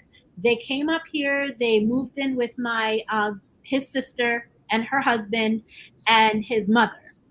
And they, all raised in this, that, and the third. And when I was being raised in the 80s and 90s, the messaging that I always got was, don't worry about getting married. Don't worry about having kids. Get your degrees and see the world. That is what was beat into my head since I was young. And that's from that time period age. And I can think, like, I have a friend right now who just had a daughter, I want to say maybe 6 months ago. And her own mother is saying, you hold her too much. She has to learn how to be independent at 6 months old. Like, this thing, it's a very, very real thing. And I understand because my grandfather, he used to tell his daughters, my aunts and my mother, just because you get married, don't mean that man has to take care of you, and it doesn't mean he will. So you better get it together and make sure you can take care of yourself. And let my great aunt, not my great aunt, let my aunt tell it, that is the best idea that she was ever told. That was the best piece of advice he ever gave her. She got married. Her husband was abusive. She was like, I didn't even care about the divorce. I let him keep everything. I just moved out. I had my own business, my own money, and I was able to get out of that situation. So I understand why that generation was, given those messages, because at that time, one, because of Jim Crow and America, your man couldn't protect you. And, I'm not even going to touch 2023, but back then, it was way easier to disappear. There was no child support. There was nothing. So if the guy left, you had to, as my aunt says, you had to do it all by your dammy. And that was it. So that's the boomer age. That's what we were taught. So that now it's like this interesting, because the new, like the Gen Z kids, their parents are like Gen Xers. So Gen Xers are like nice and sandwiched in between, where it's just like, I have Gen X friends, but I don't know how they raise the kids, or messaging that they're giving. But, a lot of the young people now, they're just like, well, why do we have to believe these rules? These are arbitrary rules. Right. Why do I have to subscribe to you have to do the laundry? I don't like laundry. This idea of, and we saw that under the ideas of feminism, individualized feminism, where the woman is an individual and she can make choices for herself. That's a whole, one of those subsets within feminism. But we're in the West, where we subscribe to individualism. And specifically, what is the word? But like American something. It's like on the tip of my tongue. But it's this idea like that being individual, your own self, and pulling yourself up by the bootstraps is celebrated. So all these young people are actually acting on that. And we're like, no, get back in the box. You can't do that. Look at how you're dressed. Look at who you're sleeping with. How dare you? And it's like such an interesting thing, because, online there's, I'm going to break generational curses, but you're breaking generational curses of this idea of you always have to be strong, no matter what. Like my friends and I had this whole conversation about, like, when we were younger, like, think about how many songs was talking about, I want to ride or die chick. Like, everybody wanted to be a ride or die. But now people my age are looking back and it's like, but I was a ride or die, and there was infidelity. You cheated on me. You gave me STIs. You played me out. You left. You know what I'm saying? So it's just like, even when you do subscribe to it, it's like, how do you find that balance? How do you know? When it comes to being independent, it's like, okay, like, and I'm a part of a lot of different groups on Facebook. A lot of women are saying like, oh, I want to be into, I don't know how to say the word, hypergamy, something like that. But it's that soft life thing that they're talking about, where they want to be a woman of leisure.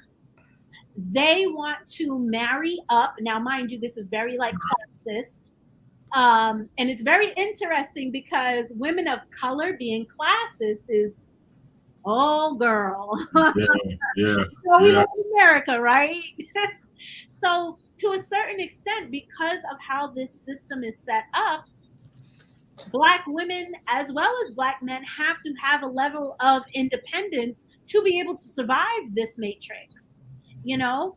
And then this idea of keeping your business to yourself. So how many child predators, like even if we just look at entertainment, how many people have been made, like there are whole social media channels talking about old interviews where guys are talking about how they passed Aaliyah around at like 14, 15, 16 years old. And they're like, ha, ha, ha, I was in love with her. That's disgusting, bro. That's disgusting. Where they do that at? Like, you know, you don't talk about the brother, you don't talk about the uncle, you don't talk about the other women, because let's be clear, some women are oh, look at, that's my little boyfriend. Ew. He's 5. Ew. What are you doing?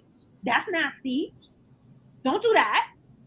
You know, like where we're sexualizing children, and then we're quick to say, oh, well, you know, this culture or that group, they're over sexualizing our children. Like, no, it's already been here.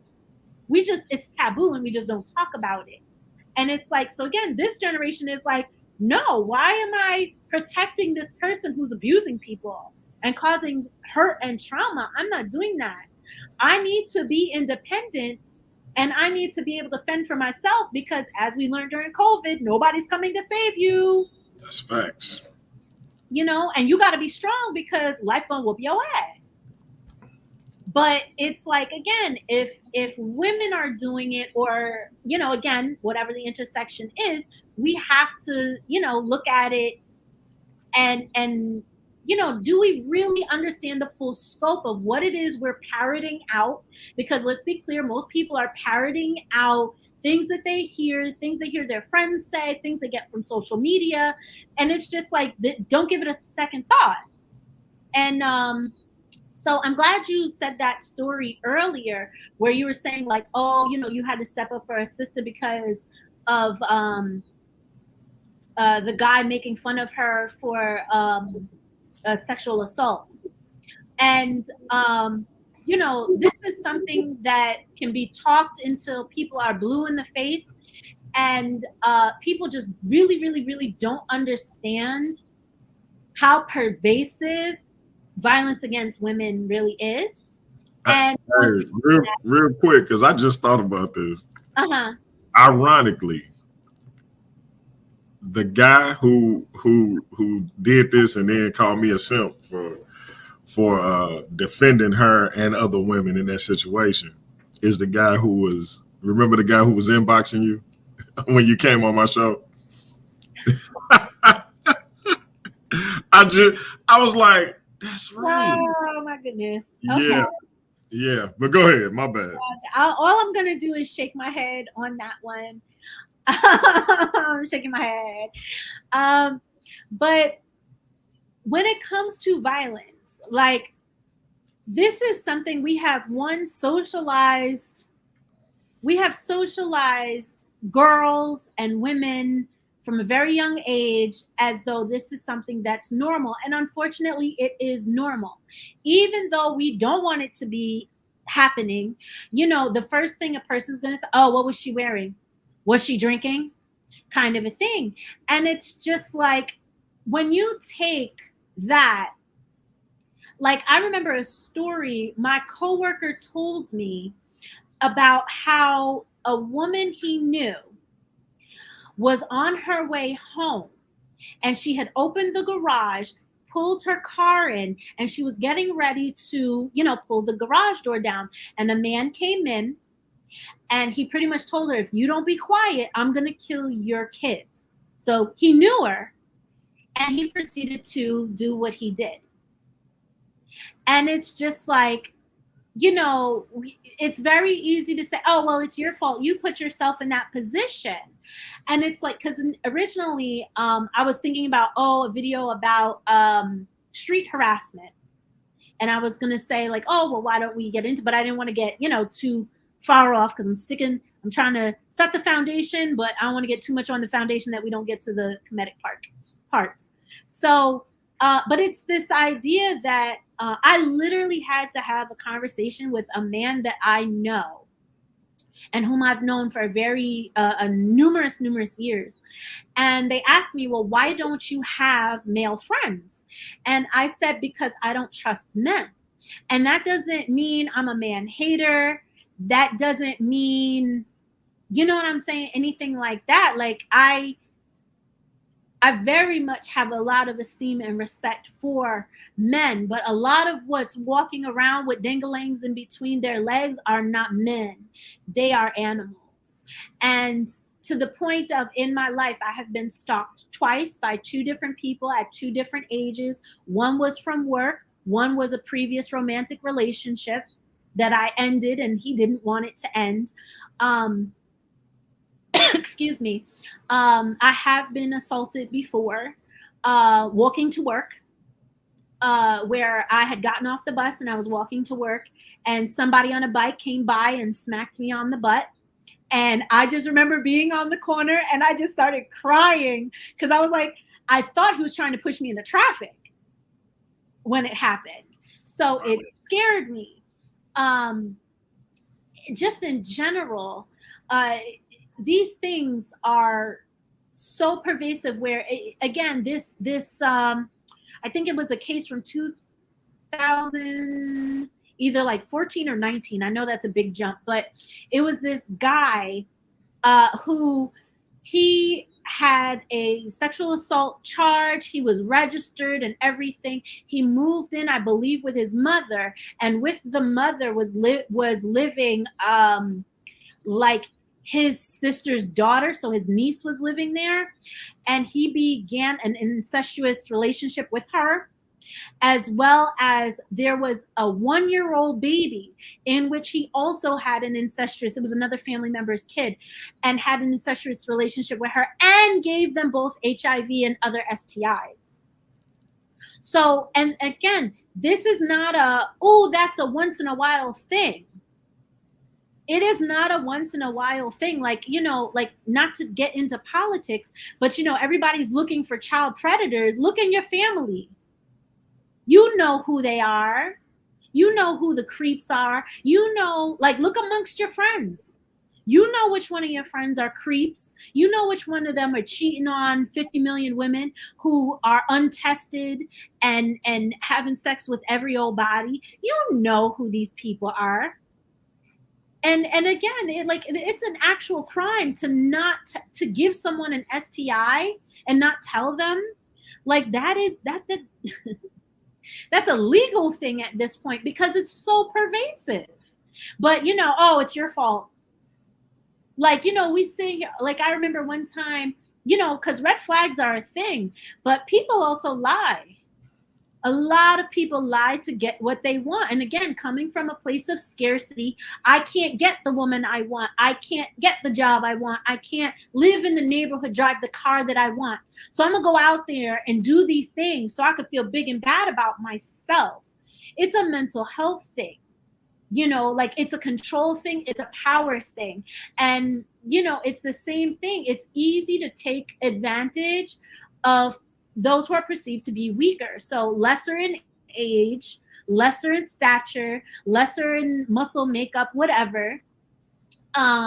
So when we sit and we talk about violence, like, we're not just talking about physical violence, because we've all seen the videos of, and even still, like, I walking in New York, and I know New York is a different, animal, but I was walking in the wholesale district, and I went to go look at jewelry, and I'm walking around, but as many women, and I'm like, I feel like I'm kind of giving out a secret, but it's probably known anyway.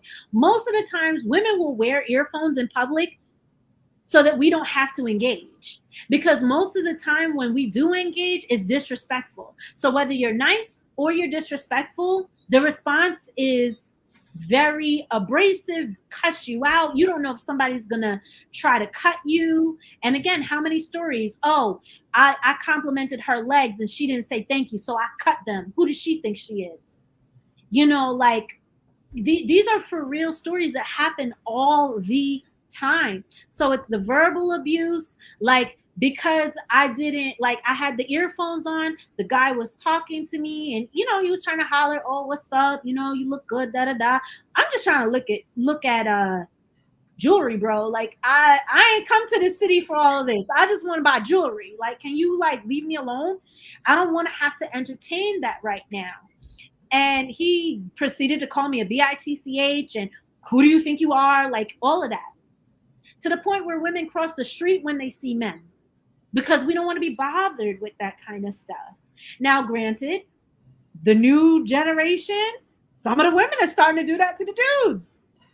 And some of the dudes are like, it's uncomfortable, but I can't say it's uncomfortable because then I'm not going to be a guy and I need to get all the hoes. So I need to feed into that. Meanwhile, he uncomfortable. He trying to leave. She grabbing his dangling, and he's just like, "Ooh, you ugly, your breath stank, leave me alone."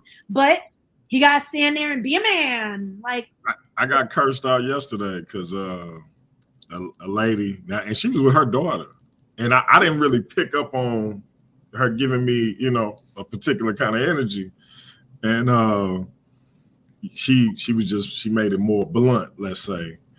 And I was like, nah, I'm married, etc. And she went off. You ain't all that anyway. And blah, blah, blah. I was like, yeah. All right, sis, but yeah, she popped off. I thought it was hilarious. Even the cashier at the store we was at was like, she didn't take that well, did she? I was like, I guess not. But the ego. That's the ego. That's your self-esteem. Right.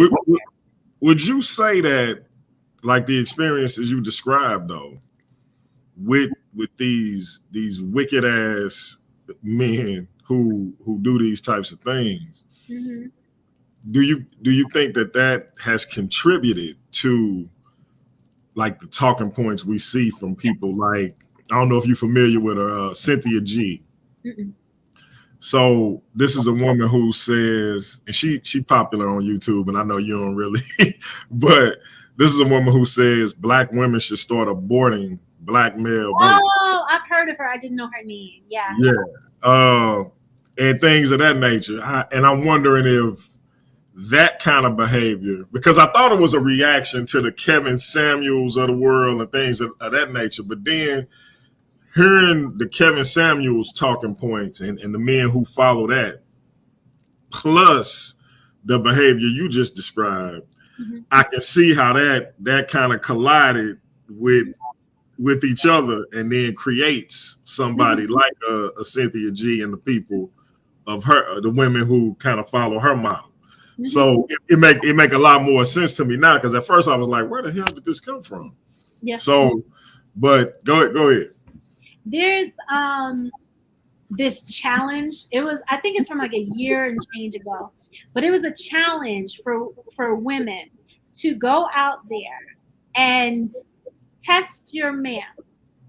And the question is, oh shoot, I'm like, as soon as I thought of it, I lost it. But it's this idea of, would you rather cheat on your woman or like lie to your friends or something like that, where it would, or like, oh, snitch on your kid, snitch on your homies, for lack of a better way of saying it. And that was the thing. And it was part of that talking point is this idea that part of contemporary masculinity is very performative for other men. And, people will make fun of that and stuff like that. And I understand it because it's been that way for a long time. Like, people will say, like, men are sexually attracted to women, but emotionally attracted to their friends, to other guys, because they're always looking for the approval. They're always looking for the pat on the back. They're all, so it's what the talking point is saying is that a lot of men cannot emotionally go there with a woman, and a lot of that has to do with trauma, outlook, and socialization. And it's a very interesting talking point. So of course, I went and I asked people, and don't you know what response I got? Cheating, I'm sure. over snitching on your friends. Yeah, I'm sure. Yeah. I'm sure. And it's just like, even if you married, even if, go back and watch the videos and stuff. It's very interesting. So that's crazy though. Yeah. Oh, it is. And it's just like, like, what was that J. Cole song where he was just like, it wasn't snakes. It was, but it starts out as a comedy routine, and they're like, oh, there goes so and so with his woman. He's like, hey, everybody, God bless you, how you doing, this and third. And they're like, and next time you see him and his wife ain't there, he's like, where the bitches at? Where the bitches? I'm ready. And it's this idea of like the attitude of being around a woman, like the ball and chain, like if I don't want to get married because I don't want to be held back. I don't want her to, like that women are men's detriment almost. That and now it's like, after a while, women are tired of that and being treated like that and talked to like that and approached like that. That's a good point. That's where you're getting these women to say, yeah, abort them. But at the same time, what's crazy? As socialized as we are as a society, and I'm going to say this, and a lot of people ain't going to like it, all of those men, no, let me not say that. Most of those men were raised by women.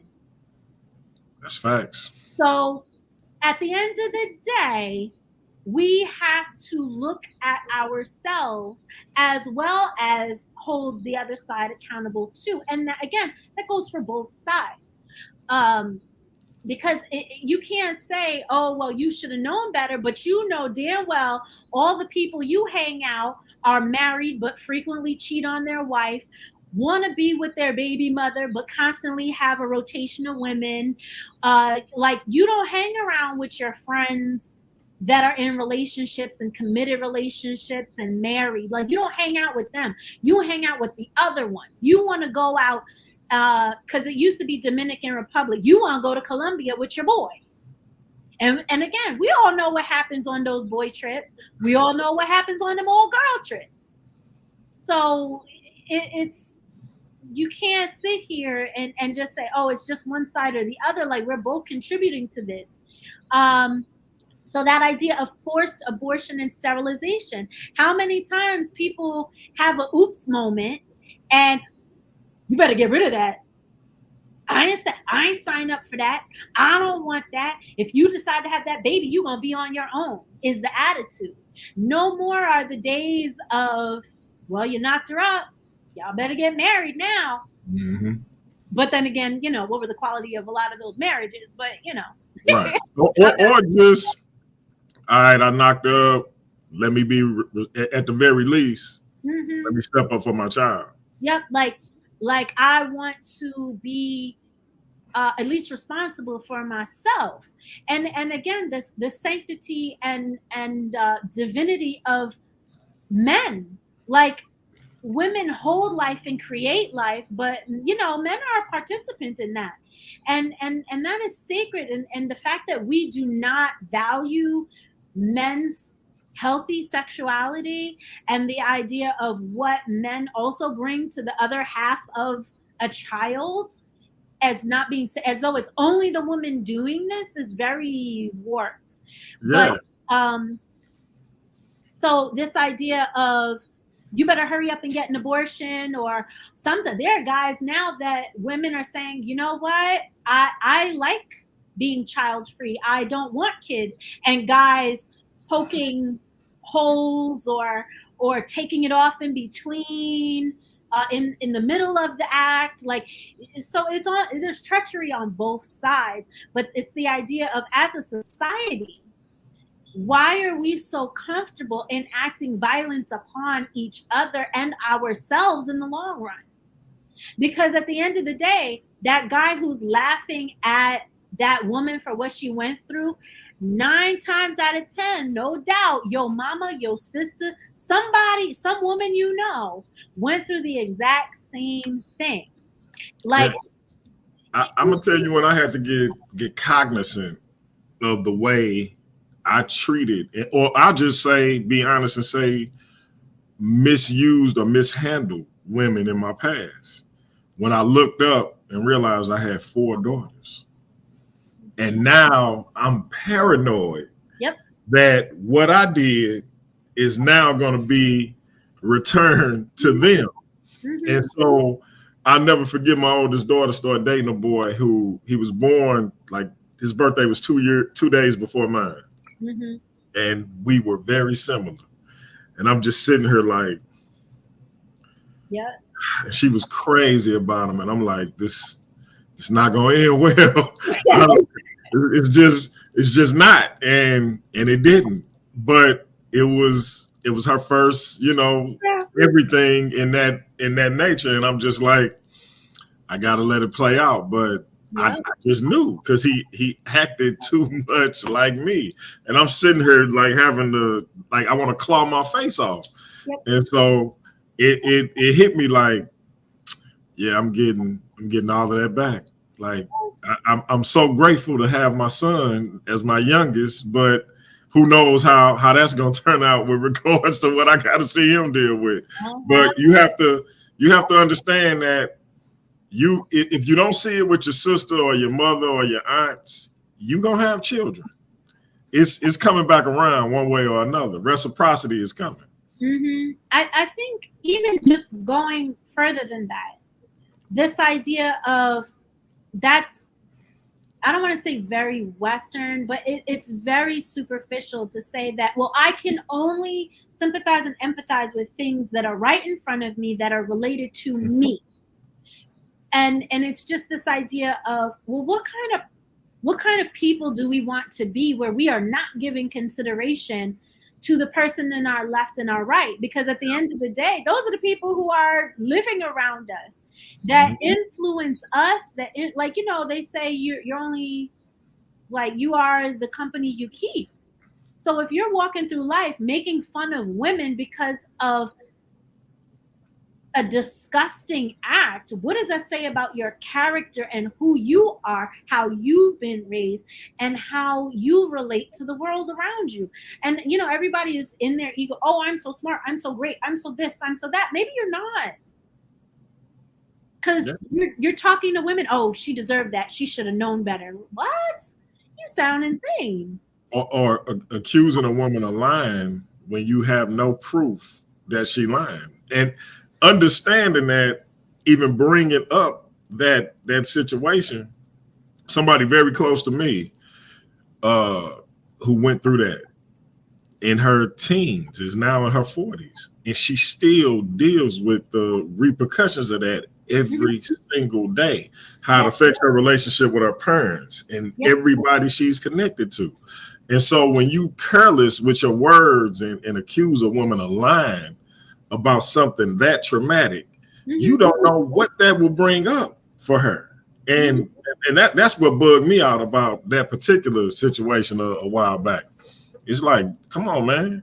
If you know for a fact it didn't happen, say what speak on it. But you have no way of knowing. So keep your mouth closed. And I do understand the idea that the catchphrase "believe all women" is probably part of the culprit of that, because there are treacherous people out there. But just like anything else, the treacherous ones are not the majority. The money grubbers who are trying to go after somebody for child support is not the majority. Literally every single mom that I know who had to go through the court system We have had conversations about how she didn't want to do it, how she didn't want to be bothered, how she didn't want to go through that. Like, she don't even need to go through all of that with him. She just wants to raise the kid and not include the court system. But then it's like, if you want to get scholarships and go back to school, if you want to be able to take advantage of certain social programming, which is part of what the gentleman was saying a couple weeks ago, like, you have to, like, I know somebody, she literally, and granted, her situation was insane, where her original baby father, they were young. She had just come to this country, maybe within a year, got with a guy, again, not even 20 years old. He impregnated her. They were, everything was cool. And then he disappeared one day. Come to find out, he got a 16-year-old pregnant and ran down to North Carolina. And, and she had to, because she was still a teenager, like not yet 20. She wanted to go to school. She wanted to make a better life for her daughter, this, that, and the third. But how can you do that? Her family kicked her out, blah, blah, blah. So how do you navigate this without social programming? Like, that's why it's there. Like, why are we acting like the stereotype of a welfare queen is real? Because it's not. Most of the people who are actually on welfare are elderly, disabled, living in Appalachia somewhere, or living in their car because they are underemployed. So that whole narrative, but the fact that we drink the Kool-Aid and say, oh no, but I'm red pill. Like, are you? I don't know. And I would suggest, and I'm saying this not based on anything, any data, but just from what I've observed. A lot of the women who are the stereotypical welfare queen types aren't women that look like you.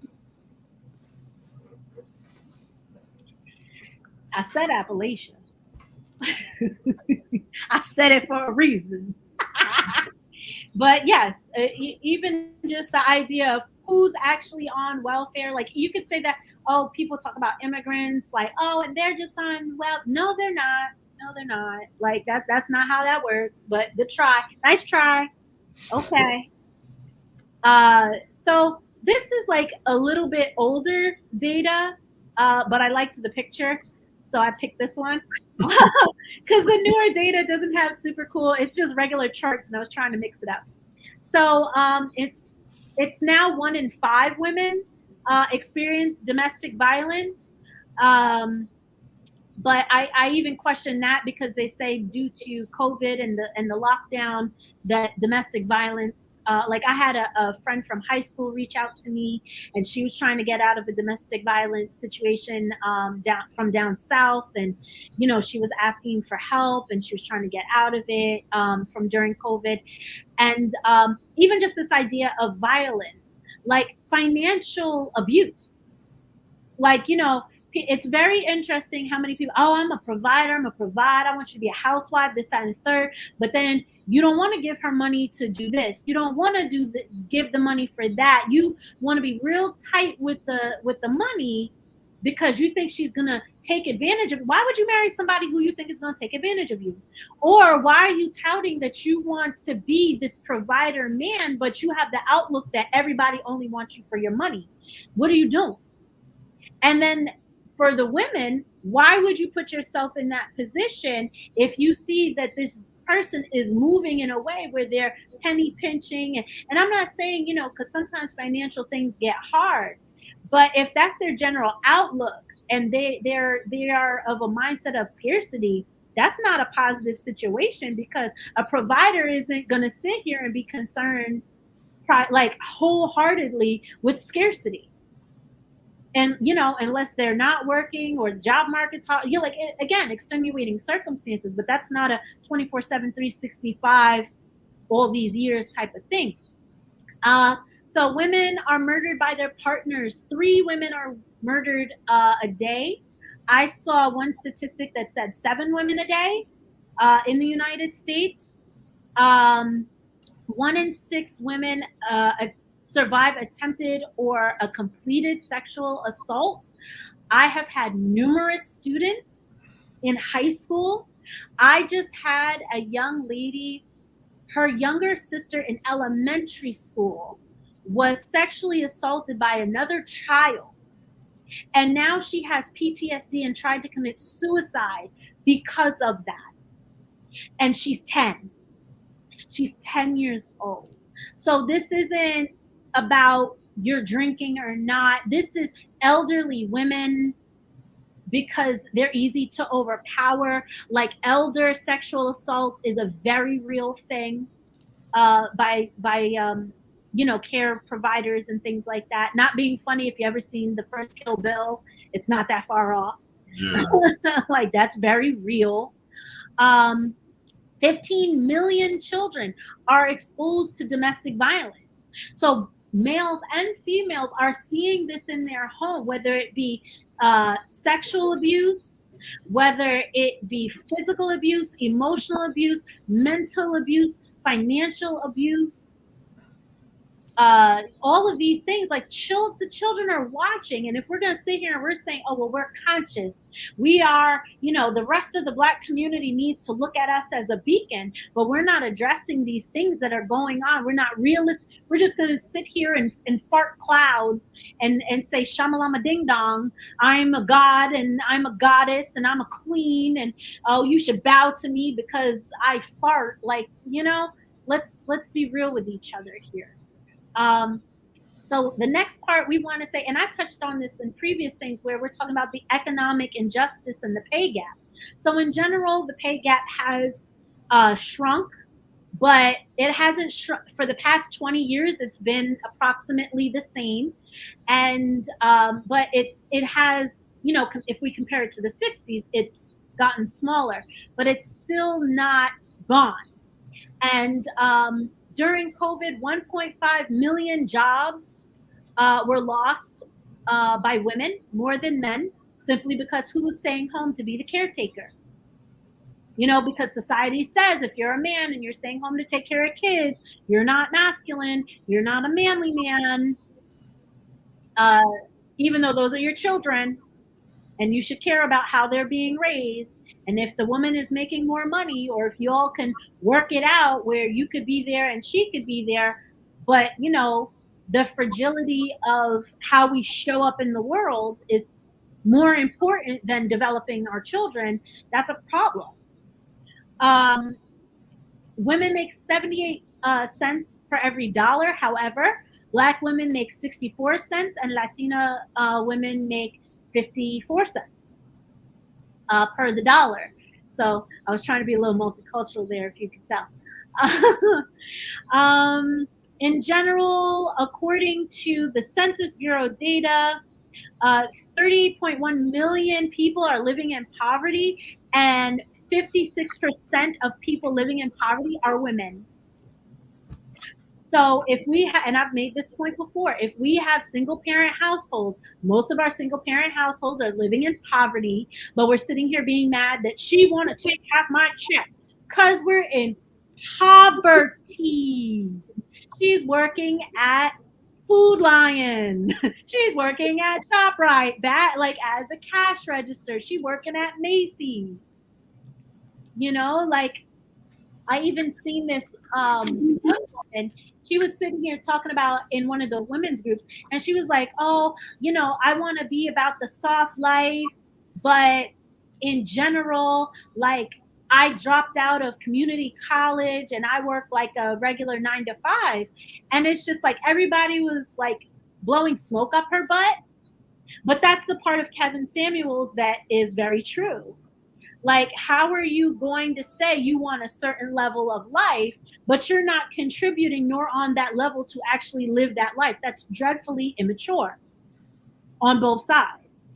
So you can't say I want the soft life, or you can't say you want to be a provider, but you're working at Food Lion bagging the groceries. Now, I'm not saying that people can't elevate, shift, change, transform, hustle, and move ahead to be able to put themselves in that position.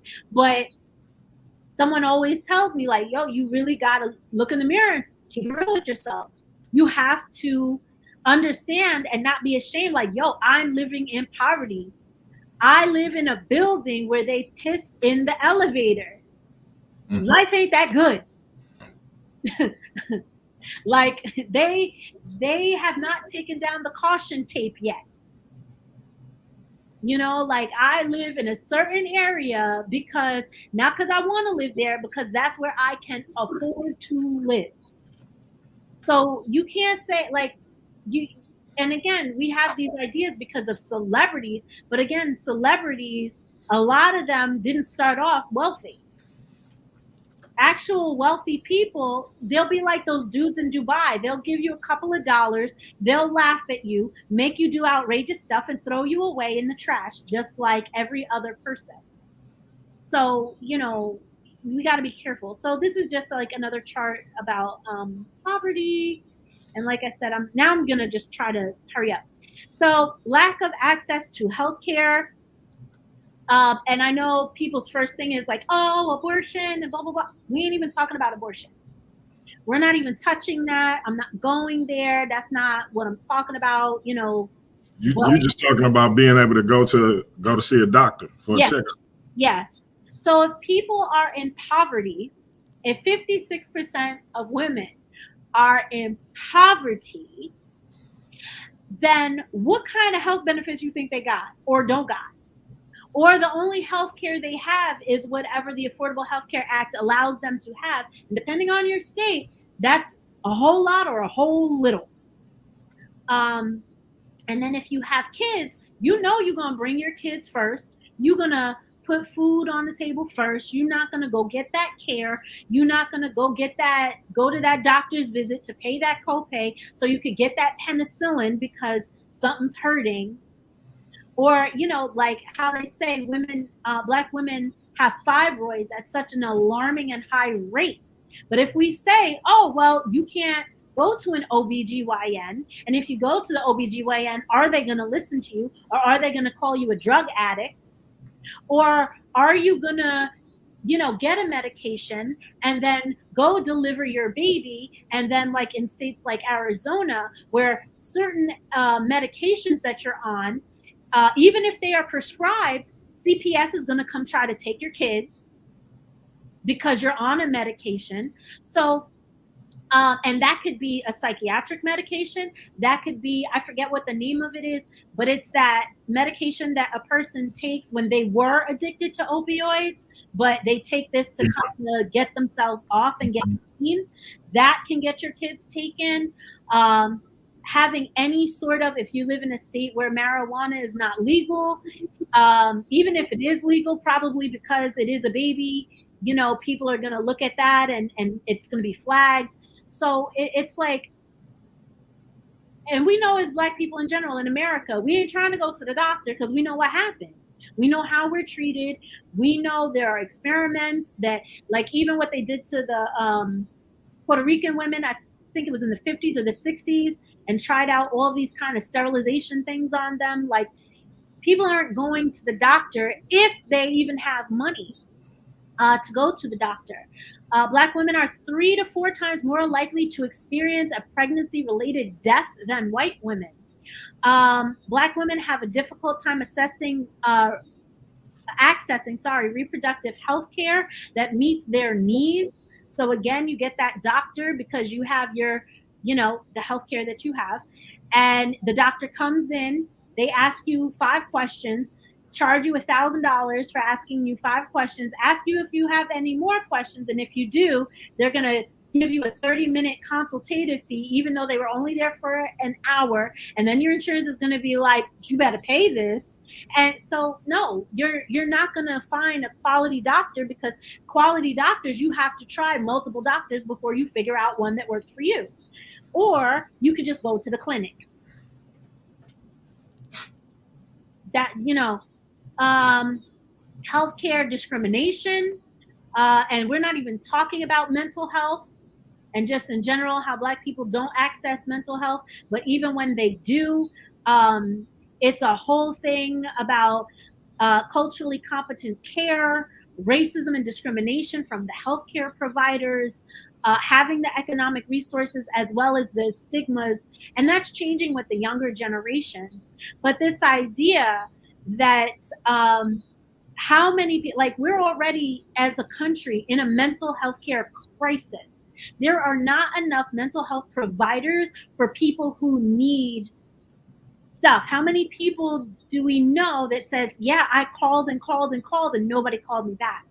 I called and called and called and everybody's booked and not taking new patients. Why would they even have themselves up there if they're not taking no new patients? Like, that kind of thing. I had a friend going through postpartum, and she was assigned someone, and she said, you know, she feels like she can't even talk to her therapist. And I said, well, what's the point in going? She was like, I don't know, but I'm going to go anyway. So she can't even 100% talk about what's bothering her or talk about the quality of her relationship that's developing with her kids because she's afraid they're going to call CPS on her. So it's like, what do? Oh, be strong, be independent, don't talk about your business. You know, all of those things still coming into play. Blah, blah, blah. I'm going to skip that.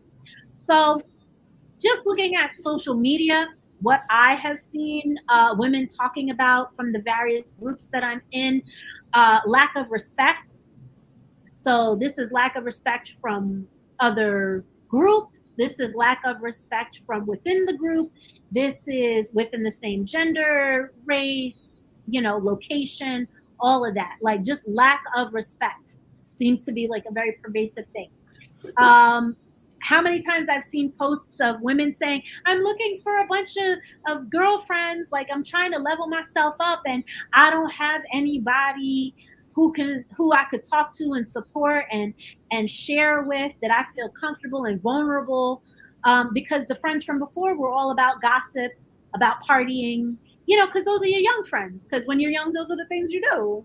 You know, you go have fun. But you don't talk about, not necessarily all the time, but, you know, you may not necessarily get into all, you know, what your dreams are. Like, we're even socialized to say, don't tell anybody what you plan and just let them see it once you're done. Meanwhile, you on the struggle bus by yourself, don't got no mentors, don't have nobody to help you sift through this stuff, and you're just in your head driving yourself crazy.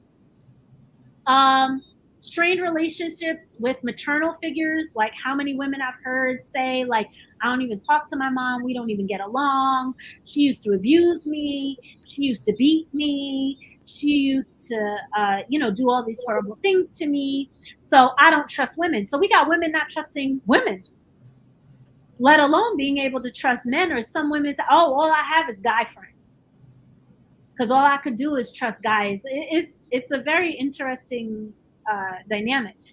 Strained relationships with romantic partners, so infidelity on both sides, finances, arguing about money, emotional intimacy and or intelligence, again, on both sides. If a woman has never been taught, like, we're allowed to be emotional, but not what those emotions mean, what you do with those emotions, how you handle those emotions. And then when you have kids, how you deal with that and teach that to your kid. Like, none of that is really talked about within our community. And when I say our community, I'm talking about like the Black community in the United States. Socioeconomic status and resources. So this idea of like, I feel like I'm trapped, I can't get out, I gotta always hustle, I gotta have 15 jobs, I gotta, you know, I gotta get out there and get it, nobody's gonna do it for me, blah, blah, blah. Like this hustle, everybody wanna be an entrepreneur now, but then don't want to talk about all the hard ass work and then compare it and be like, oh, a 9 to 5. 9 to 5, you can stop giving a crap about the job. Entrepreneurship, you eat, sleep, breathe, fart, smell, all of that. Your business, nothing but your customer is your boss. Yeah, ain't no days off. And your reputation is everything. And how are you gonna have a reputation and you can't even talk to people? You can't control your emotions. You can't, like, what are we doing? It's crazy. Yeah, 9 to 5, you can go to work and go through the motions. Yep. Entrepreneur, you can't. Ain't no going through the motions. Nope. And then you gotta be on your A game. Nope. all the time, all A game all the time. And that's another level of pressure and stress. I have to look this way, I have to act this way, I have to talk this way. Like, when do you have a time to let your hair down? Then we have like lack of self-love, lack of self-esteem, fitting into the beauty standards. But then even within women criticizing women. And like, there's that, I forget, what is it, the sensational one on TikTok. And he'd be like, he's the one where everybody, and at the end of it, he'd be like, sensational, that guy. So he was like, yo, y'all get on here and y'all women got a problem, because if I'm talking about body positivity, it's the skinny folks, it's the big girls, it's for everybody. I love all women. And he was like, y'all get on here and talk crap about other women and their body and their breasts and their this and their that. And it's just like, but that's because we have a self-esteem issue. We have a self-love issue. And part of that is, don't love yourself too much, because then you'll be conceited or you'll be arrogant. But if you don't love yourself enough, you'll be a doormat and everybody uses you because you a ride or die. So it's like, again, these weird messages that we give to our younger people and that we went through ourselves that we just never corrected in a healthy way. So finally, I'm at the point, 2 hours in. So Kemetic Foundation. So at first I was just gonna address this in a certain way, but then I was like, nah, the history teacher in me wants to go there. So when it comes to the foundations, this comes from an article from Time magazine, and it says, in ancient Kemet, at least. I got to step away, but keep building. I'll be right back. All right. So in ancient Kemet, at least 6 women rose up as the highest decision maker in the land, not counting the dozens of others who acted as queen regents or high priestesses or other influential wives. Ancient Kemet allowed more females into power in the ancient world than any other place on earth. So it's like, whoop, whoop, yes, we want to talk about that. We want to be happy. We're good with it. But we're not taking into account the society was still male dominated, still male led. So a lot of those roles and rising up to prominence and things like that, there was infighting. There was a lot of, like, if we look at specifically Queen Hatshepsut, like the fact that certain things just don't exist from her anymore because they tried to get rid of it, they tried to erase it, they tried to, like, chip her names off of the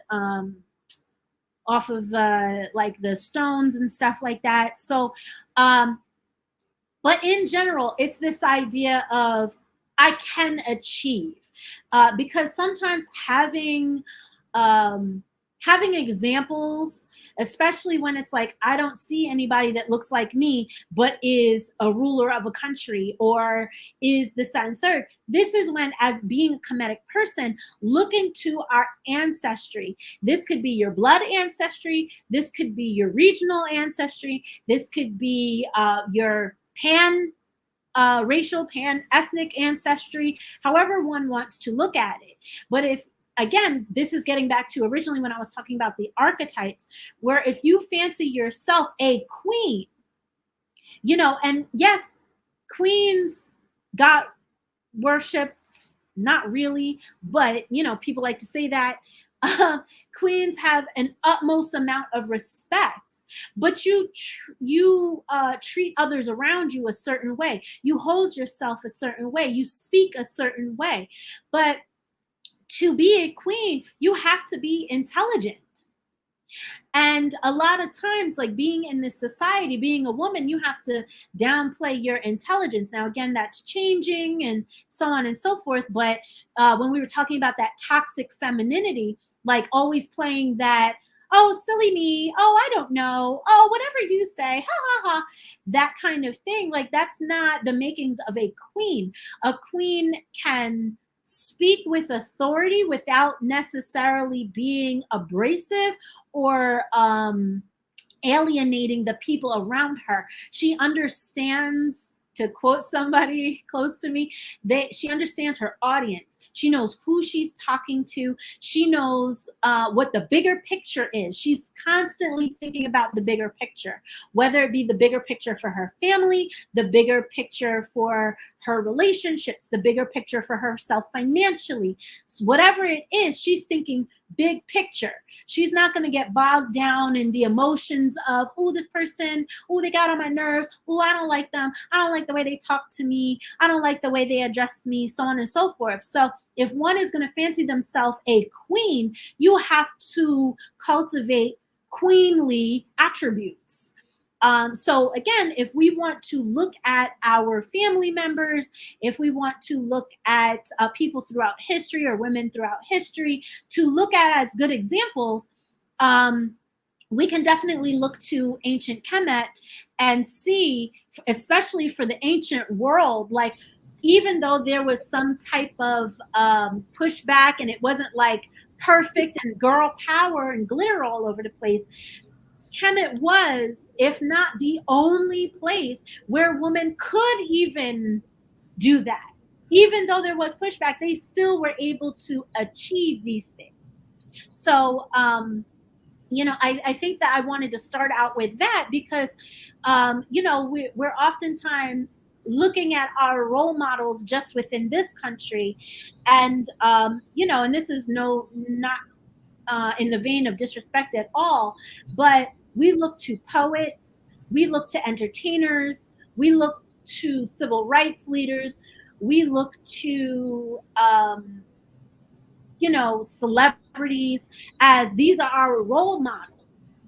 And oftentimes that's very much misplaced because, we could say, oh my gosh, and, Rosa Parks and this, that, and the third, but Rosa Parks didn't die, you know what I mean, like in a positive place per se. Like she's notable within history, but financially she was suffering. Like so it's like we call people these terms and we mean them as terms of endearment, but it's very much misguided when we're trying to position and find where's my footing in this world and what do I want to be and what am I aspiring to, because the Rasan Kukepra of the Temple of Anu always said, he was like, this grind culture, everybody's talking about grind culture, but if you know anything about mechanics, you don't want your gears to grind. That's a bad thing. That's a good point. Like you don't want that because now you got to go in, spend more money and replace those things because it's going to break the whole machine. So it's like, when it comes to looking at examples for ourselves, we can absolutely look at the ancient Kemetic and the ancient Sinatu and say, hey, these were women who, even with the pushback, they built temples. They, who was it, Queen Tai? Because her father was part of like the priest class.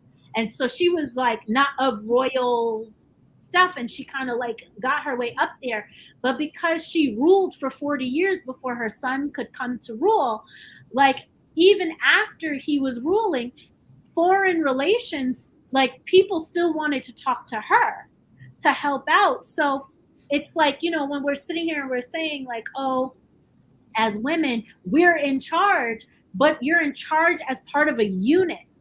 You're in charge as part of running a country and being responsible for other people, other people's lives, other people's monies, other people's mental health, all of those things. And if you're in a position of leadership or want to call yourself a queen to just feel good about yourself, you can do that in a lot of different ways. Like it's very much misusing the terminology. And I feel like in general, it's just a negative for us. So getting into, again, the main point of what I'm trying to say is, how does the Kemetic legacy assist us and empower us in everyday lives? So the different things, and I like polled my friends, I put in some of the Facebook groups. I said, like, what are some of the issues that women are dealing with? Like, when you look to religion, when you look to spirituality, what is it that you're looking for these systems to give to you? And a lot of the conversations I had, like one, it's my Christian friend, and she was like, I look to my religion to help me raise my kids. Like, what kind of people do I want them to be? What am I going for? What do I emphasize? What do I try to shield them from? So on and so forth. How to deal with traumas, how to deal with unintended things that you didn't, you were young and dumb and nobody told you, or, you were young and dumb and ignored all the signs. We all do it. We all put ourselves in these positions. But how do you kind of heal yourself, but then also kind of reintegrate and level yourself up? And at least for me personally, a lot of talk about abortions, because abortions are, even like, people don't talk about it. Like, even if you go look on social media, you'll find a lot of videos damning abortions. And I'm not saying like there should be videos out there like, yes, go sign up today, get a hanger type of a thing. But it's like, these are real women dealing with real situations that feel like, you know what, this is what I have to do, or this is where I'm at. I can say off the top of my head, I think every single woman I know in my life, except one, has had an abortion, but we don't talk about it. It just always kind of comes up in this haphazard way, or sometimes we'll be talking about a certain netert or an energy, and then we get into like a conversation and it's like, oh, you too? It just turns into one of those situations. Or, oh, you got cheated on? You too? Oh, you got money stolen from? You too? It's like one of those kind of things.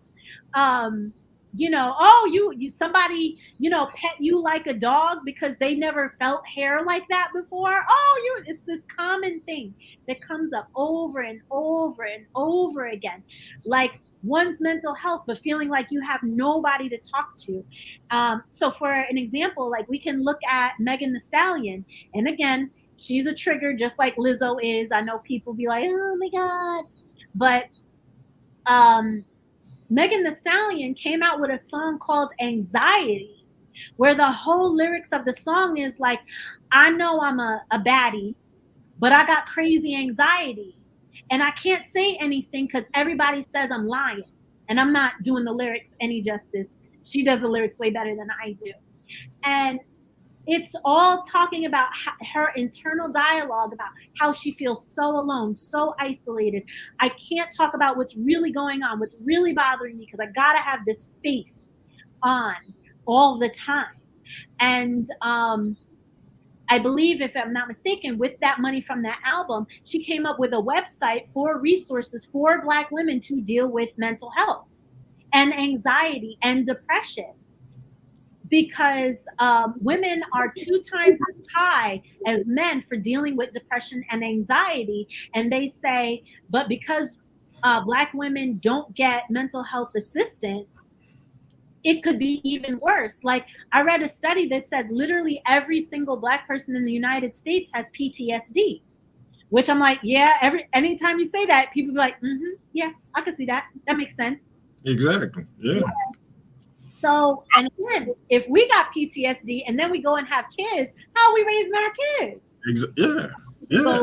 So, it's like that Tyler Perry movie where the woman is she's super paranoid because of what she went through. She's super paranoid about what's going to happen to her kids. Yep. And obviously that if that continued, that would have an effect on her kids and how her kids raise their kids.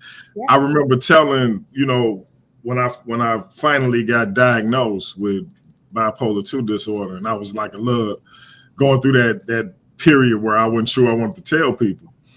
And the 2 closest people to me, my cousin, who was like a brother to me, and my wife, when I told my cousin, I'm thinking, I'm gonna get the the typical black response. And he was like, that makes sense. Like when people know you, they can kind of, he was like, oh yeah, he was like, a lot of stuff you used to do when we was younger, the fights in clubs and just punching walls and yelling, it all makes, it made so much sense. And I was like, oh, that was not the reaction I thought he was going to. I thought I was going to get ridiculed or, it was going to be a denial. He was like, no, that makes sense. Yeah. So I know exactly what you mean. Yeah. And it's changing, but I feel like for our age group and up, it's still considered taboo. Yeah. You're considered weak. Yeah. You're considered like, oh, you're still doing that kind of a thing. Right. Which I literally just heard somebody say that this past Sunday, which is kind of funny, but not funny. So when I sit here and I think about, okay, this is the landscape. This is what we're dealing with as far as being Black people in this country. This is what we're dealing with as far as being women. This is what we're dealing with being Black women, et cetera, et cetera, et cetera. And when we say empowerment, so if we're coming from a place of scarcity, of lack, of attack, of trauma, how do you take your power back? Well, one, as I feel like this is the most famous, I should have put it in here, famous Kemetic quote, know thyself. And it's a longer quote, but it's just this idea of you have to study yourself. You have to make and this is another Kemetic quote, make your life the subject of intense inquiry. Constantly question, why am I doing this? What's motivating me to do this? Do I really want this? Is society molding me to make me do this? Did I get this idea from Kevin Samuels? Is this an authentic thought? Like all of these things. So besides looking at our ancestors, we can also look to the Neteru. Now, I chose all female Netert, but again, you can use male or female. It doesn't matter. But again, just for the sake of the show, I just chose all female for today. And also, this is not limited to just these Netert. There are definitely way more than this. Because Kemet was thousands and thousands and thousands of years old. So, you had plenty coming, going, popular, not popular, state, local, personal, familial, Neterts and deities and things like that. So the first one, and I feel like because she is the most famous, the most known, that's why I'm starting with her.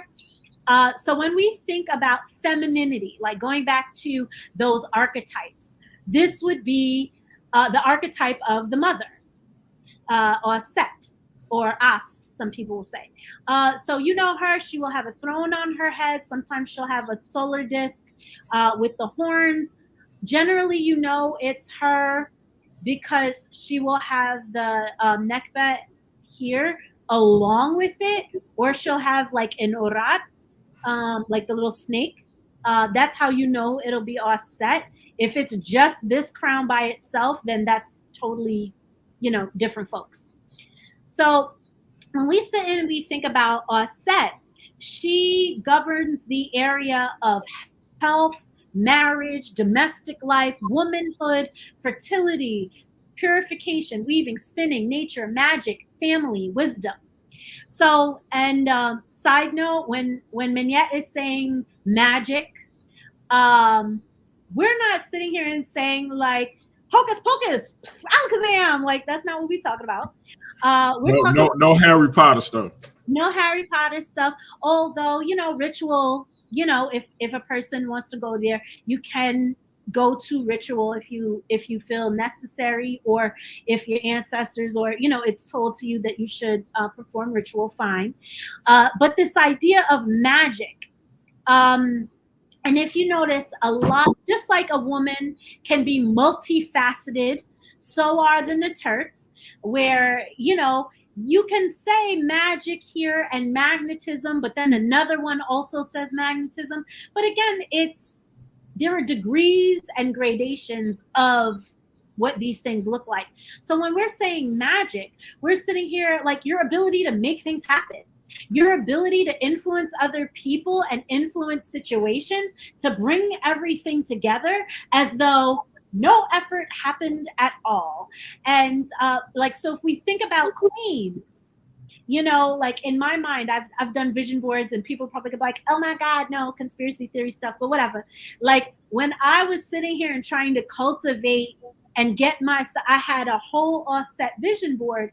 And as part of that, I had put Michelle Obama, and I put that picture of Beyonce when she was like super into that Sasha Fierce. And I'm not a big Beyonce fan.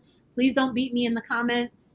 But it's that one where she was dressed as a queen, where she had like the crown tilted and she was wearing all the regalia and stuff like that.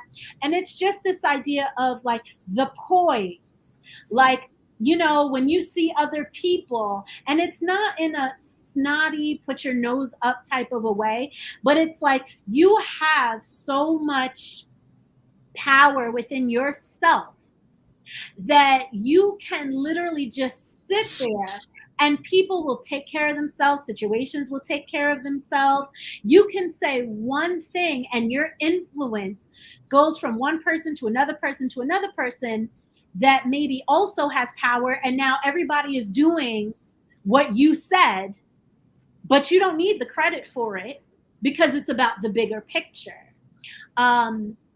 So a lot of times people will say, oh, Osset has to do with being a divine mate, because she was the, I was going to say cohort, not cohort. She was the, thank you, consort of Asar.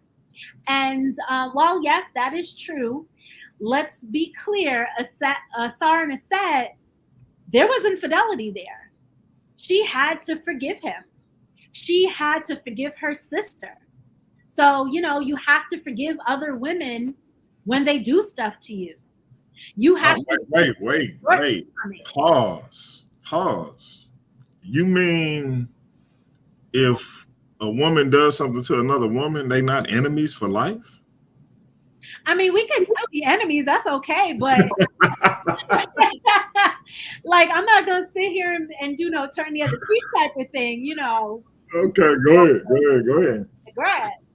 But it's the idea of, if a woman says, yo, I really didn't know that that was the situation, for you to still try to whoop her butt, what are you doing that for? If she still continues to mess with your dude, even after the fact, so a lot of times people have an issue with the word forgiveness. So just because you forgive does not mean you're putting a stamp on it to say it was okay that these things happened, that this person did that to you. That's not what forgiveness means. When Menyet is saying forgiveness, Menyet is literally saying you have to make peace with it. You have to make peace that that woman slept with your man. You got to make peace when she showed her buns and she called you up and she tried to make you look crazy and this, that, and the third, this. Because you understand, as the queen, you understand that that is her pettiness. That is her self-esteem. That is whatever it is she's working through. She's working through the fact that he didn't really leave you for her like he said he was going to. So she's trying to get in there and mix and conjure to try to push you away and get a reaction out of you so that she can, you know, come out triumphant or whatever the hell. That's what it is. Understand the situation for what it is. And not every woman is your friend. Not every, you know, woman is really your sister.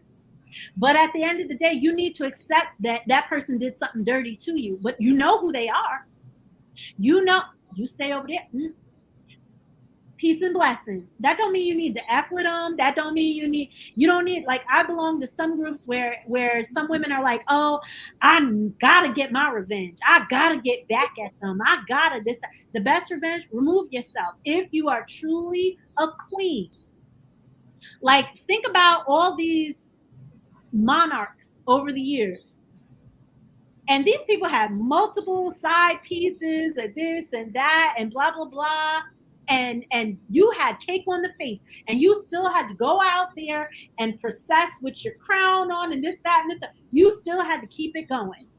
Asar cheated on and impregnated another woman on our set, and he got killed. And her duty to the kingdom was to still go out there and give him a proper burial. That was her job, because that's the queen's job, because the king and the queen have to take care of everybody else. It's just, if you're the queen in your home and your mate cheats on you, you still got to pay the bills. You still got to make sure your kids aren't traumatized for life. And you got to take care of you. That's what it means to be a queen. So don't call yourself, like, if that's what you're going through, you got to have radical forgiveness. You got to have forgiveness for yourself for staying if he cheated more than once. You have to have that fortitude, and you got to hone in on your power on how to move next. Now, if that means that y'all got to go to therapy, go to therapy. If that means y'all got to separate and live, you know, in two separate places, wealthy folks do that all the time. You know, like that just comes with the position and the power. But even still, nurturance. Are you nurturing yourself? Are you taking care of yourself? Are you giving and giving and giving to everyone else, and you're pouring into your kids, and you're driving them here and driving them there and paying for this and paying for that? And meanwhile, you wearing Walmart jeans from 15 years ago, and your shoes are falling apart, and you haven't done your hair. You know what I'm saying? Like, and that's a real thing within motherhood, especially like listening to a lot of my friends. Like, a lot of women lose themselves once they become a mother, because this idea of, yes, you have to nurture and develop, and you have this awesome responsibility, but at the same time, you're teaching your children. And if your child, like, no lie, legit, because this is from my own life experience as I'm thinking about it. My mom used to shop at Bloomingdale's, and she used to go on vacations, and she used to do this, and she used to do that. And then once I was born, it was Kmart jeans and faded shirts and shoes that literally disintegrated sometimes. We would be walking somebody, I'd be like, Mom, what's wrong with your shoes? And you would see the little things from her shoes and stuff, because she would pour. So she would buy me clothes from Lord and Taylor. She would make sure I had ballet lessons, gymnastics, swim. She made sure I had everything, but at the expense of herself. So now, me as an adult woman, as part of my journey, I had to learn that, hey, what I look like matters. How I carry myself matters, and not just in regular hygiene, but how I put, like, I've always been like, oh, I'm not that fashionable. Oh, whatever. Like, it's about what's on the inside, because, you know, that's what we were taught back in the day. That's what matters more. And it's like, no, both of them matter. The ma'at of the situation is that matters. And again, I got that because I'm a Kemetic woman. It never dawned on me, because the way I was taught was not that. And then you have, on the other sense, that some people are like, it's all about what you look like and nothing about how you hold yourself, how you carry yourself. Like, you know, people say, oh, well, I'm class. I'm what is it? What's that thing they say? Like, what you bring to the table? Not upper class. High value. That's it. And it's like, if you're a high value woman and you look at our set and how if you read the stories, if you read the things that she went through, like, she was so powerful that, you know, but we could even see, like, when your power goes wrong, to the point where you damn near almost killed your own grandfather just out of sheer curiosity. Sometimes you need to learn. So the lesson in that is you need to learn when to, okay, I'm curious, but do I really need to know this? Is this helping? Is this the bigger picture? Is this making me a better person? Or am I just being nosy? You know, kind of a thing. So Anybody, if they're looking to kind of cultivate their highest self, work on forgiveness, devotion to projects. So like if you want to start a business, you got to have that devotion, you got to be on it. Could you imagine your husband cheated on you, he got cut up and spread, no, first he got disposed of, you had to go retrieve his body to go bury him, then he got dug up, cut up into multiple pieces, spread around the world, and you had to go spend years bringing him back to put him back together, because the king has to have a proper burial, because back in the day, the king's responsibility was to make sure the land was brought, like he would petition and go to the afterlife on behalf of the rest of the kingdom. So if he's not properly buried, damn, none of us are going to the afterlife. We're all screwed. So F my feelings, because I got the whole country to worry about. I can't be mad. I have to do this. And it don't matter how many times I have to do it, I have to do it. And I think as Black women, we already kind of have that in there. It's just a little like misaligned. So maybe that might be something we might want to work on. So I'm going to quickly go over Bastet, because I feel like Bastet is a nice in the middle Netert, where she's usually a Black cat or a woman with a sistrum. She was very much about perfume, music, and things like that, joy, dancing, and so on and so forth. So she's, about having a good time and so on and so forth. But if we think about cats, cats are very protective. Like like my one cat, her name is Mafdet, and her name is like protectress of the king's chambers. And anytime she hears somebody in the hallway, she'll be up on her little paws and growling at the front door. Like, who goes there? Like, she really is a protectress. Think about cats with their kittens, or when they defend the area. I don't know, any summer night, open the window and you all hear them cats fighting. Them treacherous sounds. Like, so sometimes you're going to have to be able to defend, but you also need to learn how to have a good time. You can't just be so hardened by life that you can't have a good time and enjoy life. But at the same time, you got to be able to, you don't want to be caught slipping either. So if you're thinking about like your safety, so the idea of like, okay, I'm a single woman, I live by myself, there's street parking here, I need to be able to get from my car to my door safely without somebody bopping me over the head. So if I'm sitting and thinking about something like that, that's more of a Bastet thing. Like, okay, let me practice more situational awareness. Let me get myself a doorbell thing, because at one time in my building, there was this, it was a homeless gentleman who had mental illness, and he was sleeping in the hallways. And I go to the gym at 5 a.m. and I had to be worried, like, oh my gosh, is this man going to come out and hit me off the top of the head one day? So I had to go get myself a little camera for the door so I could check before I walk out. I could check if somebody's in the hallway, or get an alert if people are around. So something like that is like a Bastet thing, but at the same time, I'm not going to say like, oh my gosh, I'm so afraid to live life. So being able to have that balance of joy, but also safety. You could still say family care, family planning, self-care. Again, are you so much into the everyday grind of life that you never take time for yourself? So the next one is Sekhmet. And I know a lot of groups are very much all about Sekhmet. I am under the, how do I say, mindset of you want to be very careful when invoking and working with Sekhmet.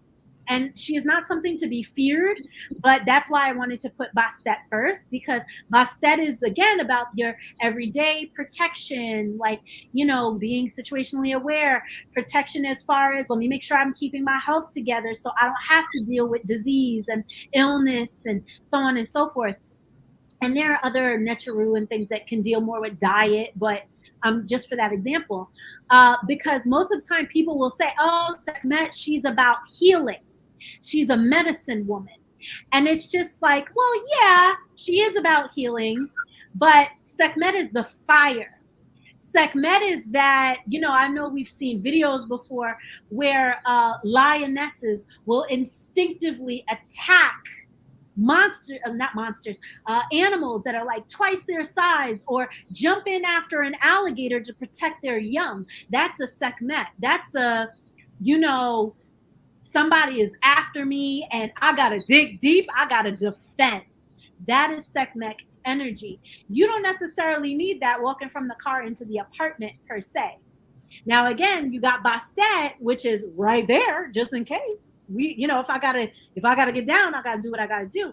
But I liken like Sekhmet's healing is like chemotherapy, because chemotherapy, like my mom had breast cancer, it literally burns you. Well, no, not chemo. She had the laser one.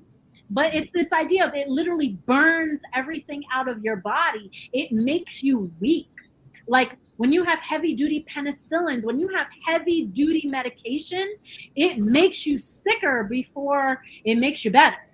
And that is Sekhmet. That's why I say, like, and I know, again, there are a lot of systems that are like, no, she's great, she's this, she's that. I just say, please be careful in general when invoking and using her, because her job is to enforce Ma'at. She is bringing that balance. So whether it's bringing your health back to balance, whether it's bringing your mental health back to balance, whatever it is that she's bringing back to balance, it's indiscriminate. So if somebody got to die to bring you back into, balance, that might happen.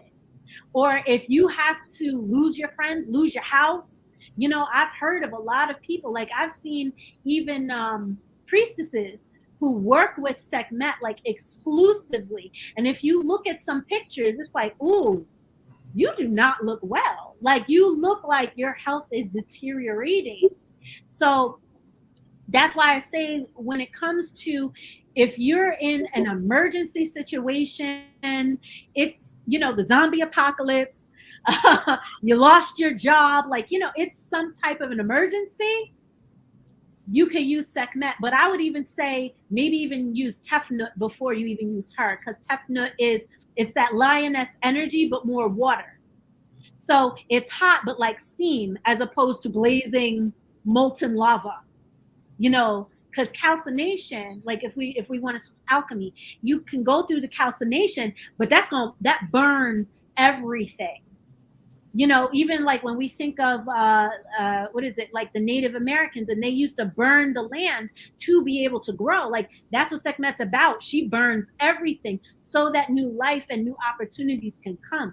So again, when we're talking about empowering, sometimes, like if you've been sexually assaulted, you might need to use Sekhmet to help you get through that moment. If you have, like, your partner had a baby on you, if you are being harassed, if you don't feel safe, then that's when you want Sekhmet and talk to her and work with her, do ritual with her, whatever it is, so that you can burn, but just know what comes with that, the consequences that may come with that, and just be careful of it. If I may, like I used to say, like metaphorically, like without said, Black, like how she put a sword back together. I was like, Black women do that every day for Black men. You go out in the world, you get torn apart.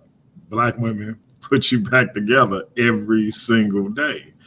And I say the same thing from a metaphorical standpoint with Sekhmet. Sometimes in order to come back from something traumatic, you have to be torn down to be put back together again. Mm-hmm. But in the turn down process isn't a pleasant experience, and that's what you have to be prepared to deal with in terms of undertaking that type of journey.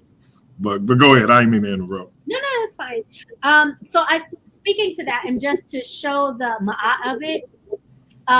So last year for my Tep Red, so for those who don't know, a Tepred is like your reading your energy for the year. So recently, or like this is the season of the Kemetic New Year, and for the Kemetic New Year is when Asar. I'm trying to remember, make sure I got it in order. Asar, Haru, or Setet, or Set, and Nebet are all born. According to the mythos, there was a disagreement between Ra and why can't I remember her name? Oh my gosh, Newt. And he basically was just like, yo, you ain't gonna have no kids no day of the year because, you know, it was prophesied that, you know, if she had a kid, they would pretty much take over from Ra, and Ra, you know, wouldn't be ruling anymore. So he's like, you can't have no kids. That's straight Isfet, but whatever. So Jehudi, and I'm trying to think who he played, if it was Sa, but Jehudi essentially played a game where he won. Oh no, I think it was Kansu. Now that I think about it, and he played to earn daylight back. So he gambled enough and played this game enough that he won enough time to make 5 days. So hence why we have 360 and then 5 days. So it's according to the Kemetic calendar, these 5 days are not within the whole calendar year. They're like special days. And each day was the birth of one of these specific Necharu. And in general, oh Lord, why am I telling this story now? I done lost my. Oh, I remember. I got it. Sorry. So last year I picked, or rather, Asar chose me. And a lot of people say, oh, he's about like ruling and leadership and, you know, regeneration and blah, blah, blah. Like, you know, they give you all the cutesy. And I'm like, anytime I see I have an Asar reading, I'm like, oh man, it's gonna be a challenging year. Because again, he got so arrogant of his leadership that he got killed by his own brother. Then he couldn't be buried. Then he, you know, caused this problem with him and his wife by sleeping with the sister. Then, you know, he got killed, and then he got spread across the land. And that, you know, he caused all this stuff because he was off his square. He wasn't doing what he was supposed to be doing as a leader. So he got torn apart into 14 pieces, and to the point where his phallus couldn't even be found. He didn't have any kids or anything like that. So, you know, we look at that, and I just look, and it's just like, if you sitting and saying Sekhmet will burn everything down, if you're not careful, any of the Necharu, all the Necharu have the positives and the negatives, just like human beings. Like, we all have our positives and we all have our funky parts.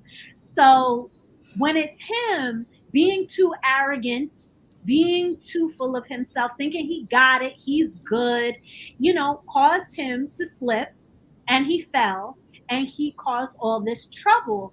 And like last year was a year where I felt like I was ripped apart into all these pieces, and my lesson was to learn how to, you know, because then, and after he finally gets buried by Aset, he is now the Lord of the Duat. He now presides over the afterlife. So now he's regained his royalty in the afterlife, but he had to go through that to regenerate himself, to come back to life, to be born again, to be able to sit back on his throne.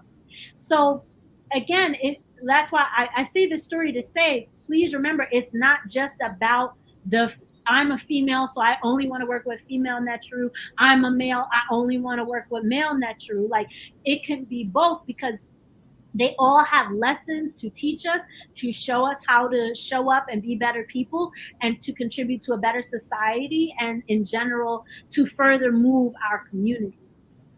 So the next Netert that I chose was, I don't know why I was about to say Sekhmet again. It's Shashat. So Shashat is not really like a as popular Netert, but and all the illustrations, like, these are illustrations that I had made for my own brand and stuff like that, because I wanted them to be relatable to people. So I try to profile different skin tones, different hair textures, different body shapes, and things like that, so that people could really see themselves within the Netert or the Netcheru, because I do have the guy ones too. So if a woman, like, so far we talked about Osset and like motherhood and relationships. We talked about Bastet and Sekhmet as far as protection and healing yourself. So now I'm talking about Shashat, because, you know, we do have to, as people in this country, get our money together, get our business in order. Like, when was the last time we had a conversation about having a will, having a trust, making sure that, you know, we have enough life insurance, not we're not underinsured. If we're being an entrepreneur, are we taking the time to actually do our research, or are we just pulling the trigger and figuring it out? Are we just trying to, like, oh, this person on YouTube said I can, or on social media said, oh, I could do passive income, and then it fails? Like, how many vending machine people's businesses failed? How many ATM machine people businesses failed or got taken advantage of because post COVID, everybody was like, well, I'm gonna just have to do this entrepreneurship thing, but didn't do the research, but somebody's course, got taken advantage of, and now they're just as bad as they were before, if not worse, because now they're in debt. So when we're sitting here, we're talking about Shashat is the Netert of writing, wisdom, architecture, astronomy, astrology, record keeping, building, mathematics, surveying.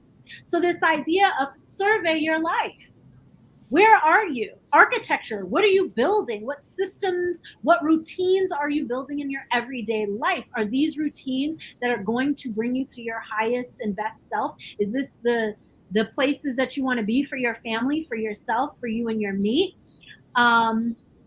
And these can even be like within your own mental health. Are you taking time to meditate? Are you taking time to pray? Are you taking time to go to therapy? Are you taking time to take your medication? Are you doing these things? Writing things down. Me personally, and this is like not my finest moment, but I hate journaling so much. And everybody's like, I love writing. I make lists all the day long. I got so many lists and to-do lists. I got notebooks of lists. I got things on my phone of lists. But it's something about journaling. My thoughts just bottleneck. But every now and then I do find journal prompts and I go in, and it's just like one of those things of when you put pencil to paper, pen to paper, fingers to keyboards, how much just comes out of you for you to recall later, for you to build on later, for you to say, hey, you know what, that really is something worthy of exploring, and having the wisdom to say, hey, yeah, this is something I need to follow through on, or yeah, that ATM business, they trying to tell me I need to spend $10,000 to start with them. I don't know. Right. You read the literature. Let me not just go for the okie doke and it's easy. Like, part of that, and I know it's very, you know, super cool now to be like, oh my God, education, school don't teach us nothing, blah, blah, blah. Well, if school doesn't teach you anything, where's your impetus to actually learn? And not just learn, but apply, because that is one thing within our community that is very impotent, is we have all this information, but what are we doing with it? Like, everybody want to listen to these podcast people, but are they in successful marriages? Do they have successful children? Do they have, like, you know, do they have a certain amount of money in the bank? Like, are they well-rounded? Are they good in just one area and not other areas? So, and it's like, we don't take the time to really be able to do that. So if you're on your entrepreneurship wave, if you're on, and I've even heard some people say, like, a pretty face is good, but then what do you have to offer after that? Like, going to the gym and working out every day is great, but if you have nothing to talk about outside of that, you know what I mean? Like, people need more than just the surface level, and that's oftentimes, unfortunately, what a lot of social media and a lot of these gurus have to offer. But it's unfortunate that even within the superficiality that's being offered out there, that even that's not being Right. fully done. So, so when I say, or when I'm taking the position, the Kemetic legacy, like I don't have to have data, because I could sit here, and I've told this story before. I could sit here and tell the whole story about how me and my ex went to the same temple, and we were together. We were gonna get married. We bought a house together. We bought cars together. We had pets together. Like it was done. It was done deal, and everything fell apart. And if it wasn't for the Kemetic legacy in my ear, holding me accountable, showing me the direction to go to, so on and so forth, and because I was falling apart on the regular by my Dammy. So but fast forward to this past weekend, we celebrated Rep when Pet, and now I had a whole conversation. And oh, how you doing? Oh, your hair looks nice. This, that, and the third. And it wasn't fake. It wasn't anything like that. And I had a whole conversation with my ex's wife. I had to watch them court. I had to watch them get married. I had to watch them have kids together. I had to watch them buy a house together. That was hard. So y'all were still in the same institution. Yeah. Okay. And I mean, now they've moved further away, so it's different. But it's like I had to be on my set because that woman didn't do anything to me. She didn't take anything that was mine. Our relationship was over. Get over yourself. But that's why working with the Netter, like, and the Netcheru in general, really help you to get there. But to me, I can't speak for nobody else. To me, that's data. What you just described is evidence of how that, because I know a lot. Listen, I could not be in the same vicinity with the woman upstairs and the dude she involved with. I couldn't. It'll be all. What happened to DMG? Man, I think he in jail. like that. So to me, that was as powerful a display of evidence for something empowering you than anything you could have told me, because I couldn't. That would have been extremely hard for me. Yeah. Oh, it was hard. I'm not going to sit here and act like I was the most mature, the 100% the whole time. Like, it evolved. It took time. But again, it was sticking with it, looking at the examples. And at the end of the day, what I kept telling myself, because people are like, oh, why are you still there? Oh, that's so uncomfortable. Why don't you just go somewhere else? Blah, blah, blah, blah. And I even had that conversation with myself. And I said, you know what? I take the legacy seriously. And if I can let another human being inconvenience me into giving up what I deem important and life-changing, what does that say about me? So like it took a lot. And again, it's not the first time. Like, again, unfortunately, as a woman, I have dealt with infidelity. I have dealt with a lot of different things that, if it was not for this legacy. And it's so funny because a lot of people be like, he's lucky I'm a changed woman now. Or, even the guys could say that, for the women. But it's just this idea of like, no, I really and truly have a higher and bigger purpose. And it's bigger than you. It's bigger than this drama. It's bigger than that. And at the end of the day, it hurts my feelings. I don't like it. It's uncomfortable. But I can have that conversation with myself.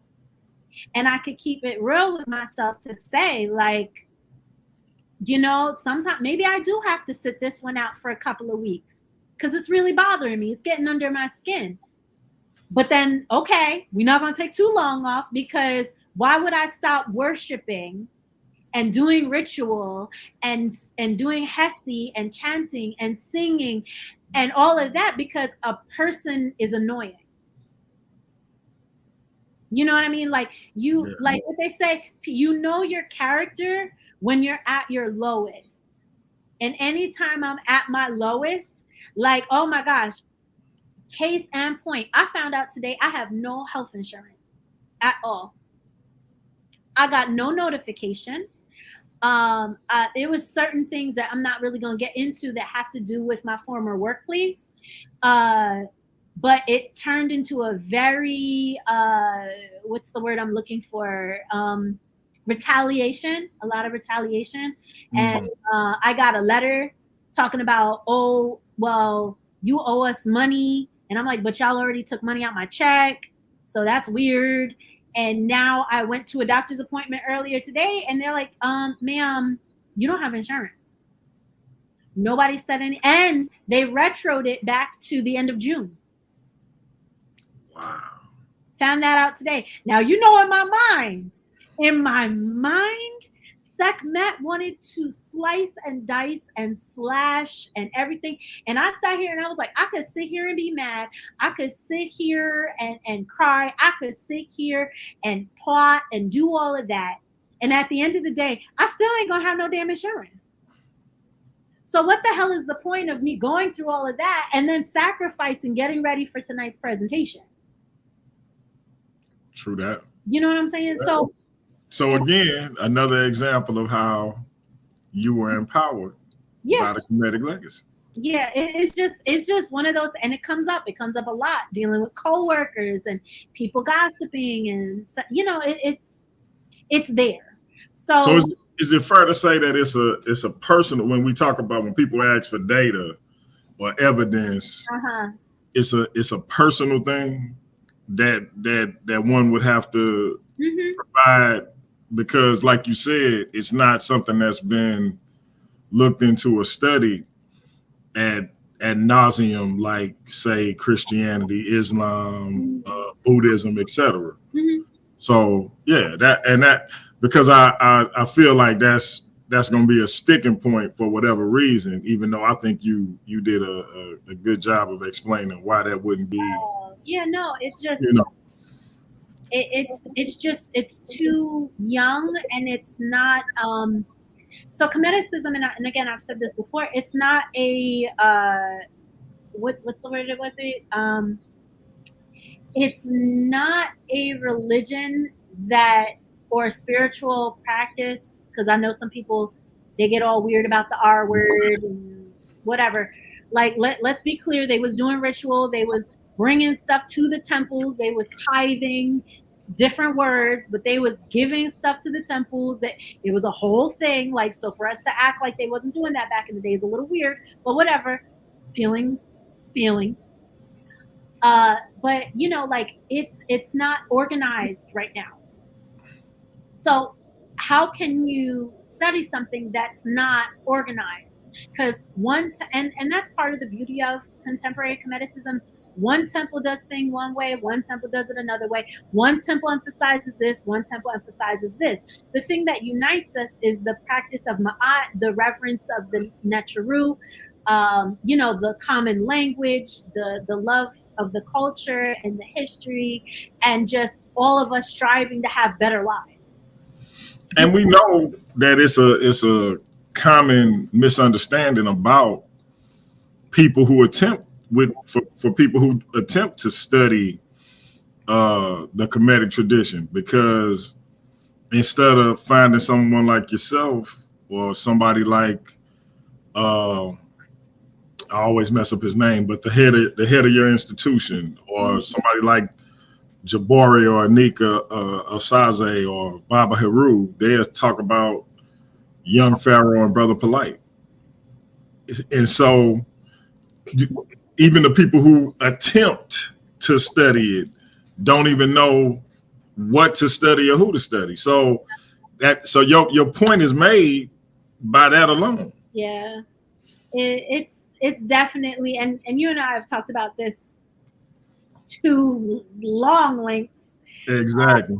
But it's just the idea of it's just very unfair. You cannot compare contemporary Kemeticism and current practitioners, because like even the temple of Anu, the temple of Anu has been around for 20 plus years.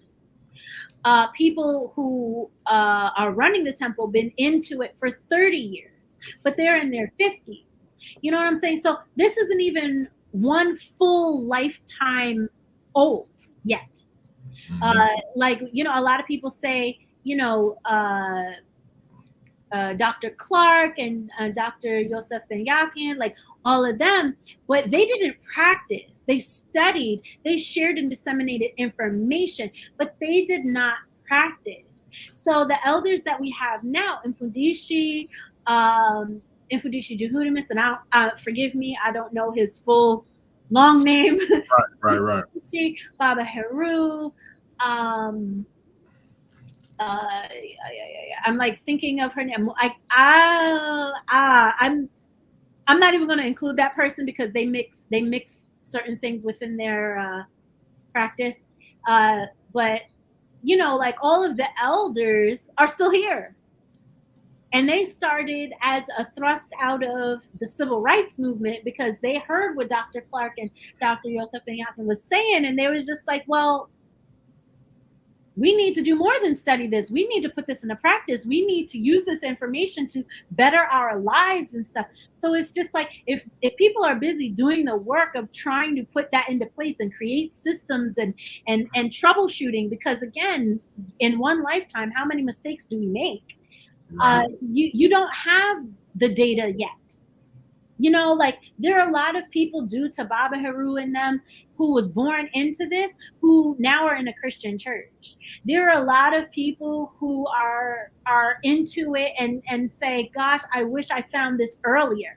There are a lot of elders coming into it who's just like, yeah, I've always felt comfortable, but I never really had a place. There's a lot of people who they like the Kemetic thing, but because it's so young, they turn to Ifa, they turn to Santeria, they turn to other systems because they have longer times, they have more, whereas the contemporary Christian, Lord have mercy, slap my face, both sides. Ah, Lord have mercy, so sorry.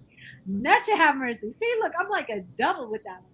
But you know, like they sit here, and I know like there's another group, and I am not trying to get into the controversy that's been going on the past month and change from this other group, but this other group says like, no, we come from this place in Africa, and you know, we have this lineage and we have this stuff, but their approach is very different.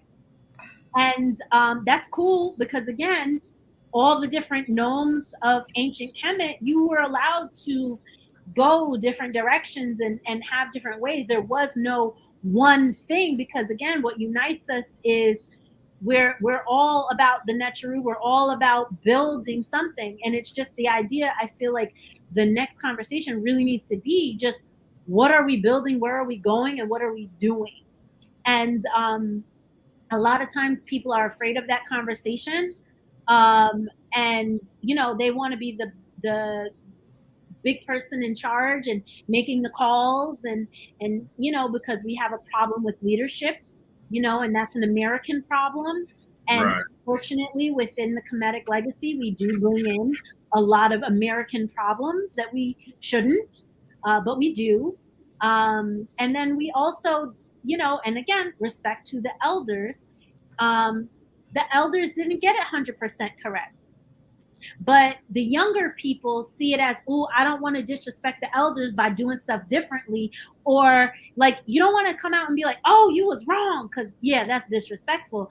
Right. But when you start doing things differently, they get offended that you're not doing it the way they did it.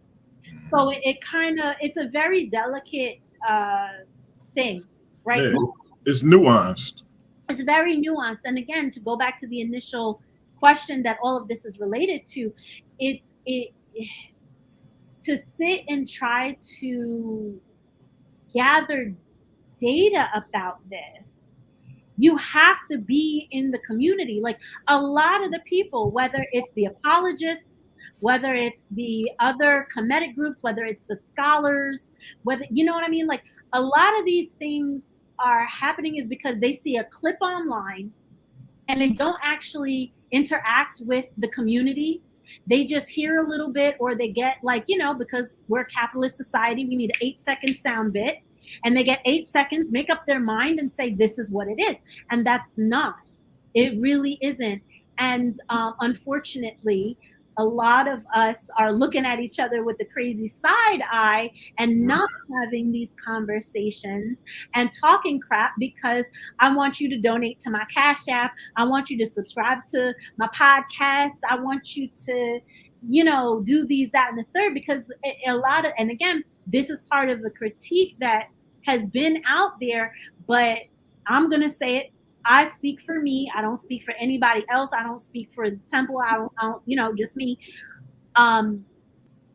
We really need to create ma'at around reciprocity versus capitalism, because there are absolutely, and I might get in trouble for saying this, but that is okay. There are Kemetic priests out there who will, for a fee, give you a name and you are a Christian person.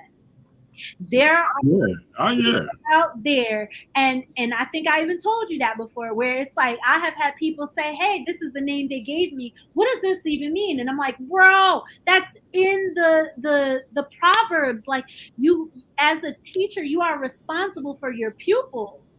How can you, and again, some of this comes from the older generation, because I get it. They were banging against the system, and we're not going to be part of that, and we're going to be entrepreneurs. But entrepreneurs didn't have a retirement, right. So now they're doing whatever they can because of money in their golden years, and it's quite unfortunate that that short-sightedness, like what was great and awesome idea was very short-sighted, which gets us back to shot. And I know we gotta move on, but I'm gonna say something that I think is another big issue with regards to the tradition and the legacy that get kind of downplayed, but I see it all the time. It's a lack of respect for what someone like yourself believes or believes in, and whether it's from so-called people who consider themselves conscious, or Christians, or whomever, atheists in our very community,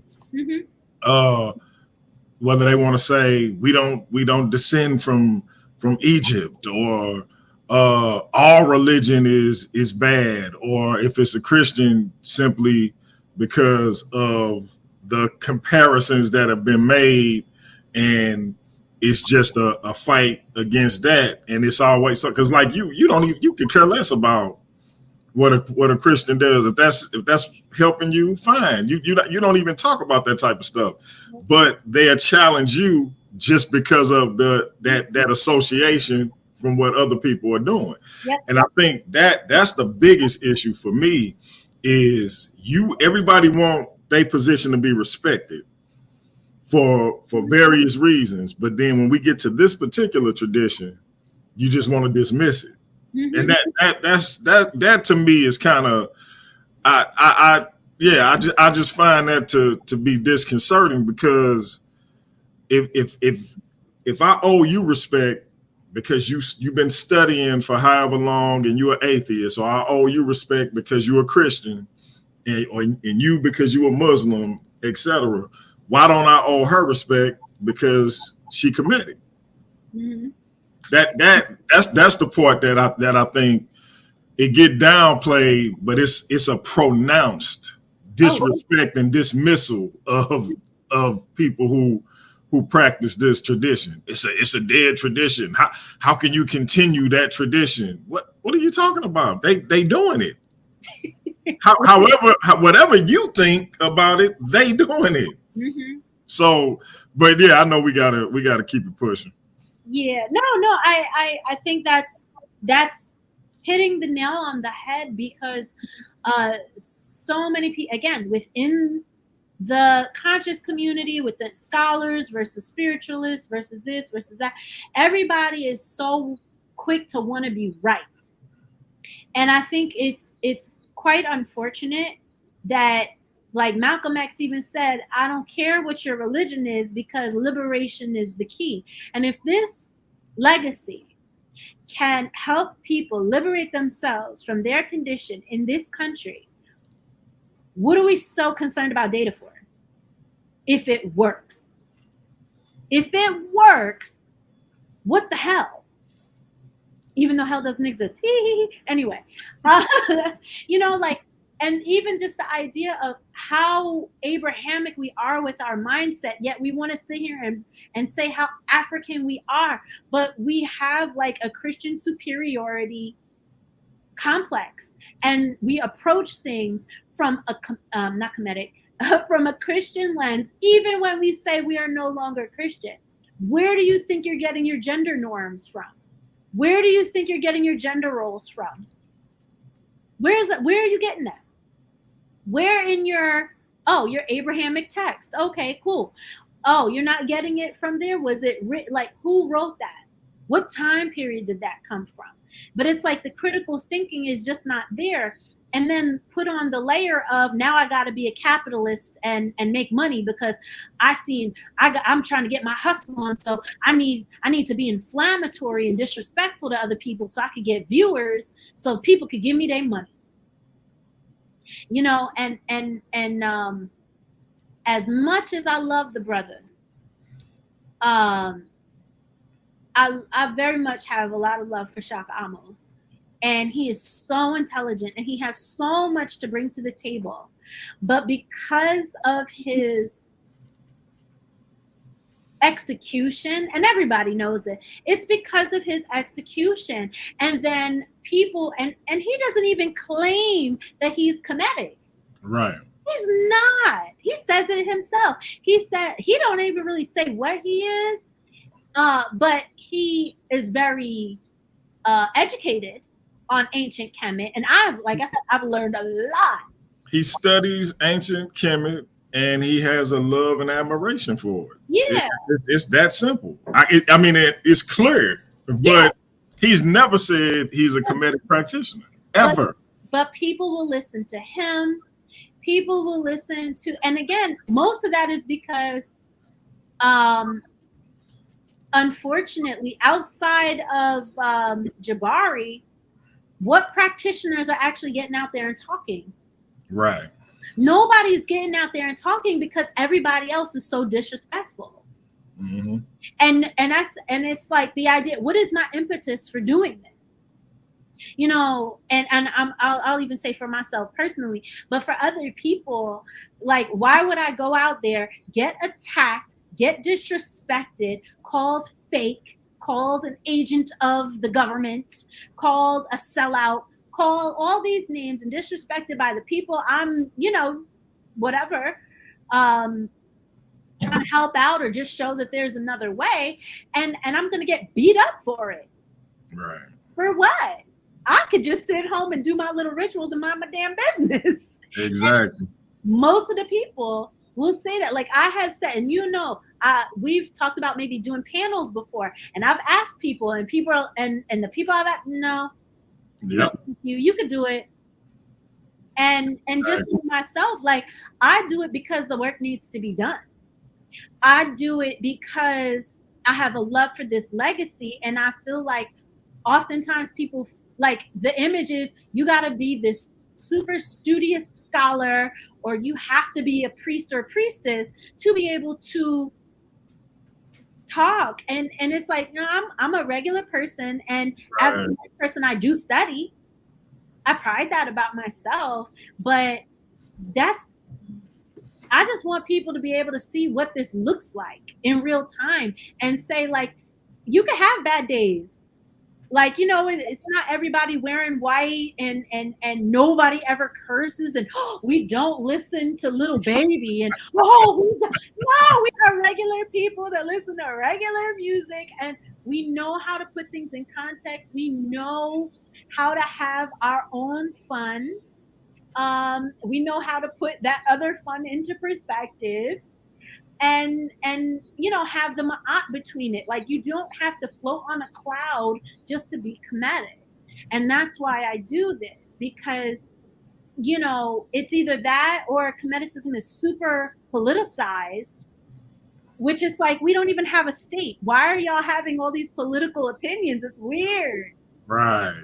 Um, I remember with the lad when we did the show about what Kemetic spirituality is not, and you said like, you know, I ain't really got time for this. The only reason I'm doing it because you asked it, and I was like, good looking out. I appreciate it. So you know, and that's the thing when people actually live in a lifestyle. Like what's the saying? What's understood don't need to be explained. I don't have to come on here and explain who I am and what I do to you, but to kind of give people a broader understanding because of all of the misinformation that's out there. Yep. You know, I appreciate you taking the time to give it clarity.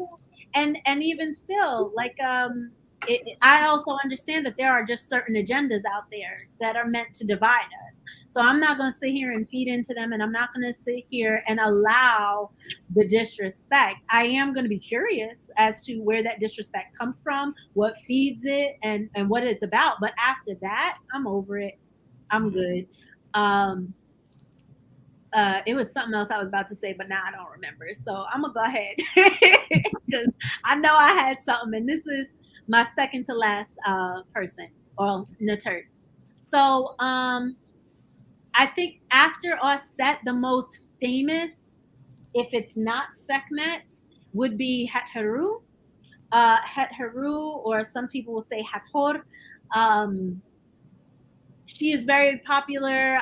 The idea of her is, oh, and you know, joy and love and relationships and blah blah. Like, it's very superficial, and I feel like if we were to say, as compared to human age, Hatharu would be a woman who is in her teenage and 20 years. It's you learning yourself. It's you loving yourself. Yes, you make mistakes, but it's trying to figure it out and having joy within life, learning relationships. There's one story where Haru, and I haven't read this story in so long, so I might even not say it 100% correctly, but she was with Ra and something was wrong where he was like upset or angry or something like that, and she flashed him real quick. Oh wow. And it's weird, you know, because nowadays we'd be like, oh my God, that's incest. Yes, you know. Right. Time period, history, yeah. Cool.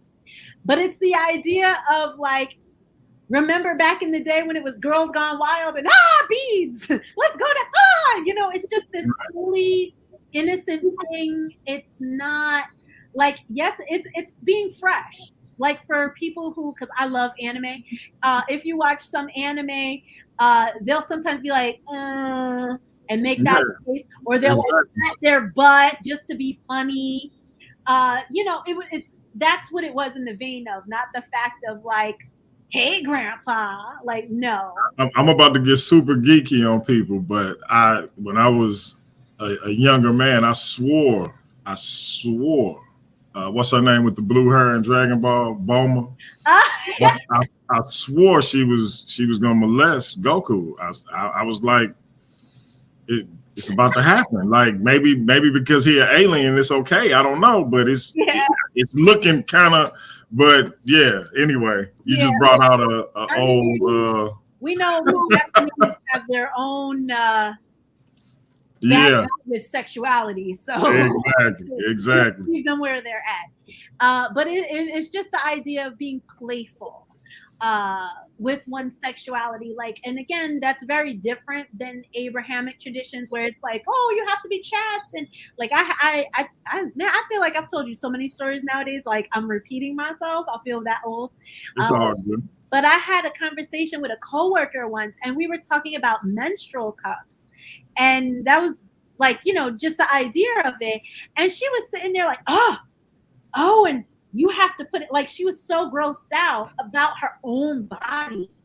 And it's just like, there is nothing wrong with your body. And like, you know, if you have certain smells, you need to learn how to do that. Like, fix that for your body, or know what's normal smelling for your body. Like, I had one friend, she purposely bought Victoria's Secret sprays to spray on her underwear because she hated her smell. Oh, wow. And she didn't stink. She didn't have like a bacterial infection. Just her natural, Just her natural smell. And I don't know the sister, obviously, but had she talked to a man, she would understand that no perfume could substitute that smell. Not to get too, but that's so unnecessary. But again, she's older now, but that's when I first met her, and she was much younger, you know, and was with her first boyfriend. And what the hell was he going to teach her, you know? Right, exactly. Having positive sexual attitudes, understanding one's own sexuality. And again, I'm not talking about anything people want to go off topic with. I'm literally just saying having a healthy relationship with your own body, and you are not sinful or disgusting or any of those things just because you have feelings or urges or this or that. Now, you know, there are some urges that come from trauma that maybe might need to be addressed. But again, if you're working with Haru, you're learning that. You know, you're learning. Like, I had one friend that her parents never had to talk with her, and she had used a tampon and didn't realize that you have to take it back out. She thought it fell out, and it never did, and she got an infection. So it's like there are all these things that happen. But again, working with Haru, and not just on the physical level, but, you know, having this idea, what makes you such an amazing woman? You know, like a lot of the social media now, because I got that Hunana Katana. And it's just like, okay, and? Right. Because, you know, vaginal dryness is a thing when you get older, so now what? But that's youth. That's coming into one's own sexuality and just hormones and things like that. So I get it. Fertility. Knowing that there are certain things that will make you more fertile, less fertile, certain foods, so technically, we have been supremely misled that if you look at, oh my God, I'm going to say the wrong thing. Fertility awareness method. And it's much bigger in Canada than it is here. I've been thinking about like doing a training to be trained in it. But technically, a woman's body can only get pregnant 3 days a month. But we tell young girls, stay away from those boys, as though every and any day, except for your period, you can get pregnant. Now, granted, you know, everybody's body is different, or everyone's body is different. So, you know, the window may be different and things like that. But generally speaking, you have the day before the egg drops, the day the egg drops, and then pretty much your progesterone starts kicking in, so that egg will not, unless it's fertilized by a certain amount of time, if it's unfertilized and it hits a certain part, literally a woman's cervix will be straight up and down, ready to receive sperm. And once it's not, it literally tilts. And the coating on the cervix it's like a natural spermicide to kill sperm. Sperm cannot get in. That's what the cervix function is. But we're like, the fact that I learned that at 38 years old is weird. The fact that kids don't know that, you know, and I know the vein is, we don't want them to be out there and having sex. They're gonna have sex. That's what it is. Because we did it. How many people do you know don't talk to their kids at all about sex, except don't do it, and then the kid ends up getting somebody pregnant, getting a disease, giving somebody all of these different things because they refuse to talk to them. Yep. Or they found out from somebody who they shouldn't have been talking to about it, and that person was the one who took it, you know, that type of thing. It's like, no, you gotta. I tell my girls and my son, look, this is what it is. I would rather you go this route, but if you decide to go another route, here's what you need to know and what you need to do. Yeah. And that goes back to the shot, the education. Learning about your body, learning what the normal smells are versus the unnormal smells, learning how to clean yourself, learning how to take care of yourself, learning. And this is a conversation I had with my friends. You know, it's easy to say, oh, you should have chose better. I literally never had a conversation with my mother or my father, and I have a strained relationship with my father, but my father has always been in my life. But he literally never had a conversation about boys with me, ever. Boomer. My mom literally never talked to me about any of that, because she was never talked to about that. She was never educated. This is what you look for in a mate. This is the function of dating. This is what you look for. This is what you be careful of. This is what you stay away. We're all we do. We tell boys be careful, and we tell girls stay away from boys. That's what we do. So you're gonna sit here and be mad at 20-year-olds making decisions when we left them out for the wolves, and we never had conversations. We never had conversations with I literally had to have a conversation with a former student. And he told me, and mind you, I had to not even convince him. He was sexually abused. His babysitter or whatever had sex with him when he was in the 3rd grade. He was sexually abused. He was raped. Wow. And he didn't want to accept it, but I said, okay, you know, I said it. But he said by that time, and I had him in 11th grade. So from 3rd grade to 11th grade, he had sex with 30 people and never used a condom. Ever. Ever, ever, ever. And it's very interesting now because, you know, we grew up around the time of like HIV and stuff, wrap it up, blah, blah, blah. That messaging is falling on deaf ears these days because people are doing what they do without protection. And there was this video where it was talking about bacterial vaginosis, where if a man is having unprotected sex with a woman and then has unprotected sex with another woman, the way, and then again, circumcised, uncircumcised, like, you know, it didn't even get into that part of it. But it's this idea that when a man ejaculates, when he's finished, you know, the action of it. I'm like, oh, that might be a little too much. I'm sorry. But, I always put this is not for kids joint on. But the action of it, that at the end, what if he ejaculates in the woman, it does take on some of the women's vaginal secretions within. So if he does not properly clean himself or you know, ejaculate again in between having sex with another woman, her germs are going to go into the other woman's germs and completely throw off her pH. So, and it's like, you could get bacterial vaginosis, you know, unless you're dry riding a toilet seat, but it comes from you were raw in that other woman, you ejaculated in that other woman, and now you're ejaculating into me. But again, part of the Het Haru is learning that, learning how to protect yourself, learning what is healthy, what are boundaries, what are my sexual boundaries, what are my mental, emotional boundaries, et cetera, et cetera. You know, that idea of just what is beauty? Is it getting plastic surgery and getting implants? Is it just how I look? Is it like, why do I value those things as society? But all of that is Het Haru, and being able to like bringing up those critical conversations, but then also those critical rituals. Because one time I had a priestess, and I mean, this lady made everybody cry.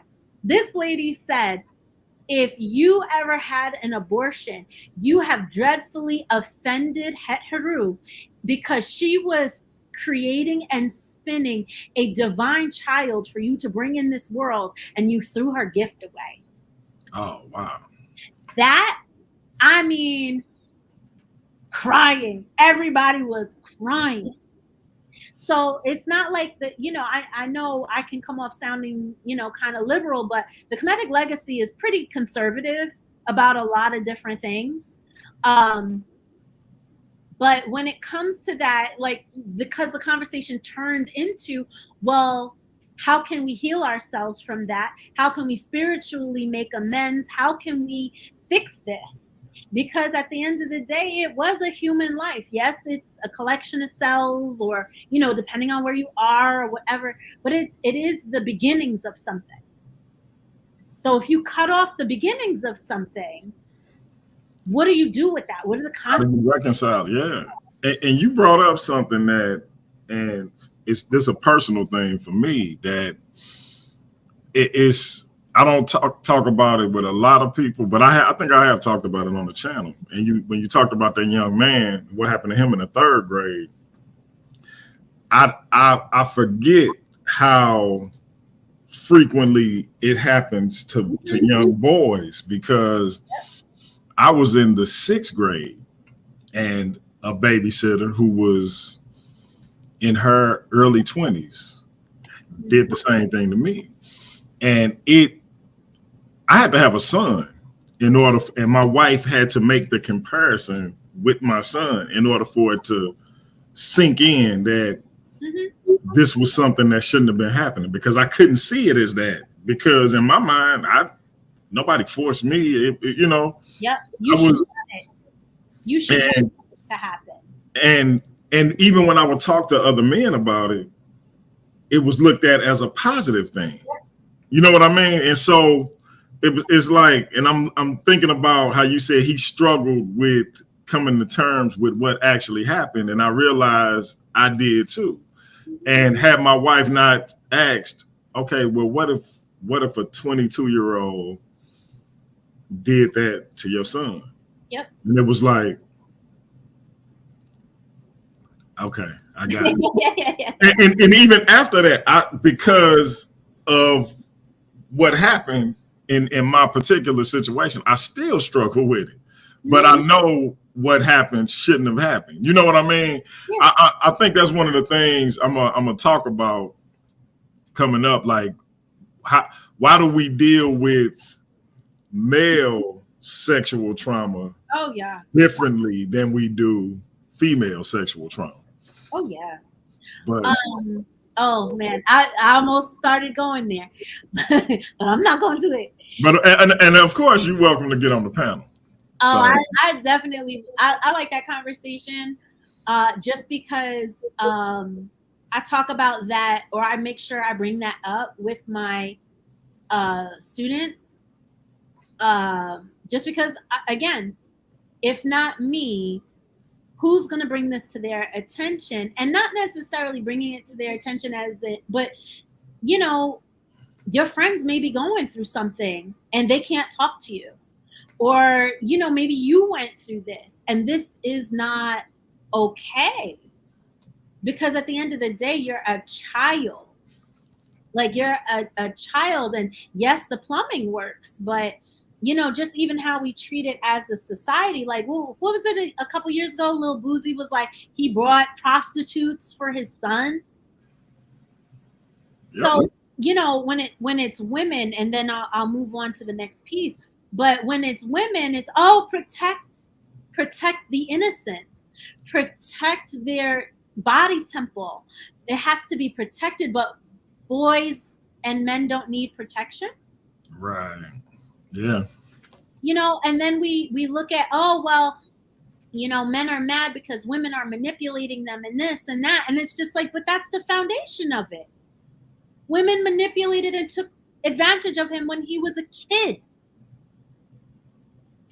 And if it's not a babysitter, it's like, I know, just as far as a female, I know someone who, she said it was her babysitter and it wasn't sexual abuse, but this babysitter would consistently physically and mentally abuse her when being babysat by her. So it's just like, again, this whole thing. But if you like, why were there babysitters? Is it because of finances? Is it because, oh, I was going out real quick? Like, what is that about? There's so much to unpack there. Yeah. And then that's also part of the healing, because men don't have healing circles the way women have healing circles. Men are not allowed to express emotions the way women are allowed to express emotions, even now, and it goes back to that whole idea of like, can you cry in front of your boys if it's not a funeral? Because if something happened, because I even said, what if a girlfriend simp? Oh, he a simp, and I'm like, wait, so you could deeply care and love and cherish a person, but if you show emotion about it and being hurt by that, you're a simp for having feelings. Something's wrong with you. Yeah. Because that's not the human makeup. That's Right. weird. That's trauma. That's very, very weird. So and I realized I didn't put in the application. So this all is part of the application part. When in doubt, if you feel like, oh, I don't want to look at the ancestors, I don't want to look at the ancient Kemetic like leaders and things like that, one can always look at Ma'at as far as being empowering. So there is one thing, and this was said to me when I first, started within the Kemetic legacy, and it was this idea of, this tradition is not about anybody coming to save you. This tradition, nobody's coming for you. You need to do the work. You need to save you. You need, so in a way, it's kind of like hyper individualism in a way. But it's not. But so the way I see that is, and Nissa Bidi Rasanku Kepper says this a lot, live Ma'at, speak Ma'at, do Ma'at. So, a lot of these scholars, they could break down the books and this, that, and the third, but are you living Ma'atically? Are you living within harmony and balance and reciprocity? Are you letting it come out with your words? Are you, because your words are a reflection of your thoughts. Mm-hmm. So are your thoughts Ma'atic? Are your words Ma'atic? Is your life Ma'atic? Are you doing this in practice every day? And that's what becomes very misleading with a lot of these Kemetic people online, with this idea of data, and because this isn't science. This is my life. This is your life. This is our lives here. And we can sit back and study our lives from a scientific perspective, or we can actually live them. And we can actually, boots on the ground, do something about it. If you're hungry, you eat food. If you're thirsty, you drink water. If you're dirty, you bathe. Like, it's very easy. You don't really have to have data for that. If you do the work, your life will improve. Period. Now, one can say that about any system, because that's why there are systems. There are multiple systems because multiple people need multiple things, because we're all different and we all have our own hang-ups and perspectives and so on and so forth. So the Kemetic legacy isn't for everybody, and that's okay. But it's not dead. It's not ineffective. And it's not something that can just be studied and that's it. So the thing that I had closed earlier, because this part I did want to go through. So the 42 laws of Ma'at, and I'm not going to go through like each and every single one of them, but the ones that, well, I was going to say all of the ones that are pertain to African American people, but all of them do anyways. So this idea, I have not, actually, you know what? I'm going to share this so everybody can see what I'm looking at. So I have not committed sin. So a sin can be so many different things. But again, not going to get into super detail with that. I have not committed robbery with violence. So, this can literally be figurative. I mean, literal violence, like I'm going to go carjack somebody and put a gun to their head. But when we're sitting here and say robbery with violence, like if I'm in a relationship or I think I'm in a relationship, because everybody seems to be in situationships these days, I'm in a situationship and I think you care about me and I get pregnant and you say, well, you better have an abortion, or I'm not going to be in this picture, or I don't want nothing to do with no baby. So now this baby is being robbed from me. They are being robbed from this existence through violence. Like, and that could be through coercion, or that can just be, I'm out here having fun. I don't want to have no baby. I'm just going to go get an abortion. I'm going to just go take a pill and treat it like something easy breezy, simple to do. Like, you are robbing another being of life through violence. So, the 42 have so many ways that they can be applied. I have not slain men or women. So yes, literally you're not killing people, but are you slaying them in public opinion? Are you slandering people? Are you gossiping about people? Are you trying to make them look bad so you can have a come up, like stuff like that? I have not swindled offerings. This is the easiest thing. Like, are you giving gifts to other people because you truly want to give them? And you love this person and you want to express that love, or are you doing it because you feel obligated and therefore like, oh, I'll buy them something that's on sale, I'll buy them, you know what I mean, like being cheap with it, or oh, you sure you want that, and you try to talk them out of the gifts that they want, or people do that. I have not stolen from the nature or nature. That could be like, I could go over that in another time. I have not told lies. That includes little white lies. That includes sparing your feelings lies. That all of those things. I've not carried away food. I'm gonna skip for now. I have not cursed. That's an easy one. But again, not just using foul language, but literally throwing out that negative energy towards another person, another situation, towards yourself. Like, sometimes we have those self-deprecating thoughts like, oh, I'm so dumb, I'm so stupid. And I've literally had to say, why would you talk to yourself like that? You're putting a curse on you. You're putting that negative energy on yourself. Don't talk to yourself like that. As they say, you're listening. I have not closed my ears to truth. Oh my God, that's most of the people on all of these things. Like, everybody want to talk, everybody want to be right, nobody's listening. No, everybody want to be so busy being offended and in their feelings that they're not saying, hey, you know what, I don't like your delivery, it was jacked up, however, da da da da da da da. So I have not closed, I said that. Committed adultery, that's pretty easy. Now, mind you, that's the person in the relationship, but then also, are you doing your due diligence in this dating world to say, hey, are you with somebody? Like, a lot of people won't even ask that. Like, are you married? Is there somebody out there who thinks you're in a relationship with them? Is there somebody who you spend a significant amount of time with that wants to be in a relationship with you? Are you dating? Are you, all of those things? Doing your due diligence. I'm going to skip down. Not made anybody to cry. Sorrow with reason. Not assaulted anybody. I have not been deceitful. So are you being petty? Are you trying to, get a rise out of people just because you feel like you want to be entertained by them and you feel powerful because you can get them in a tizzy?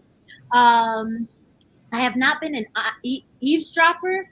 The version I know says, I have not been an eavesdropper nor pried into matters to make mischief. So yes, you like, sometimes you're just going to hear stuff, but you're not purposely trying to overhear people's conversations. But when you do hear other people's conversations, you're not going to go out there and repeat it. You're not going to be, oh, guess what I heard? You're not going to use that information like for insider trading purposes. You're not going to do nothing like that. Right. I've not falsely accused anyone. Oh, you just want my man. You just jealous of me. Like, what?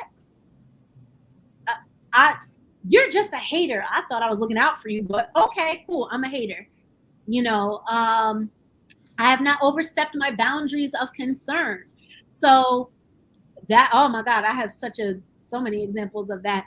But just making sure that in general, if you care about somebody, you tell them once, twice, thrice. After that, we're not brothers and sisters keepers over here. Like, I'll warn you, I'll try to keep you accountable. But if you want to go ahead and keep doing heroin, boo, I love you, light and love.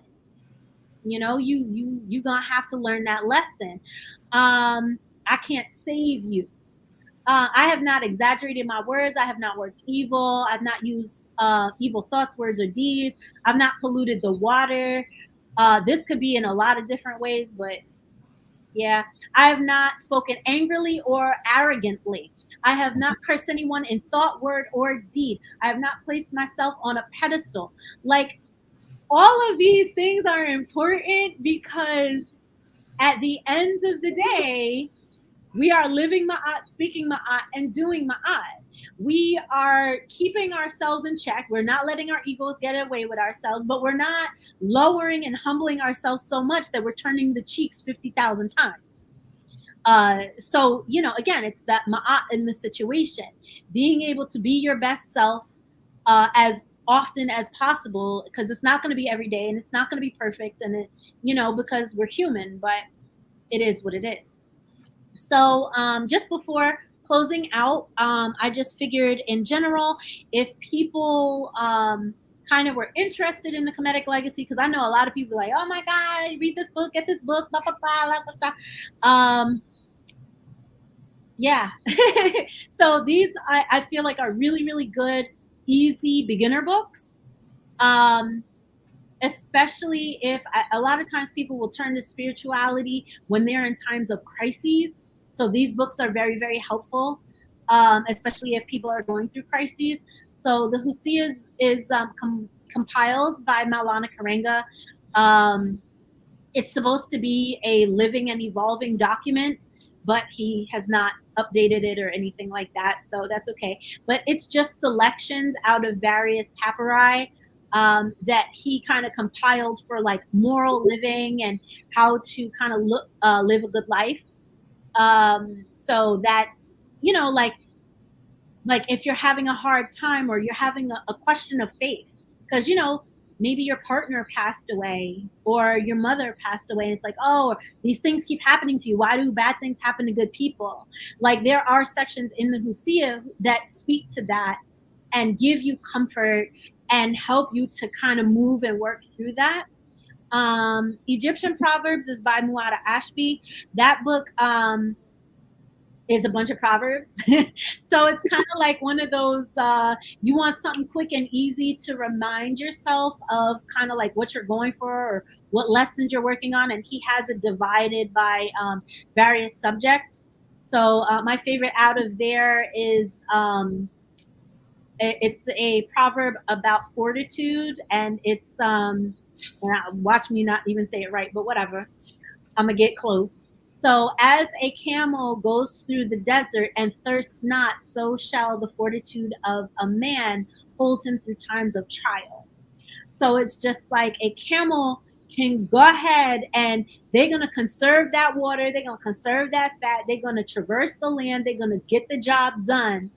And as a person, like I'd be going through it sometimes. So that's one of my favorite proverbs, because I'm like, all right, I'm in the desert, I gotta conserve, but I'm making it to my destination. I may fall apart, I may take a little nappy nap, but we gonna keep going because we gotta get through this. Legends of the Egyptian gods. I know people hate Budge. I always still recommend Budge just because it's cheap. It's a cheap book to start with. It's not horrible. It definitely has all the Greek names. It does not have the Sesh-Medu-Neter names per se.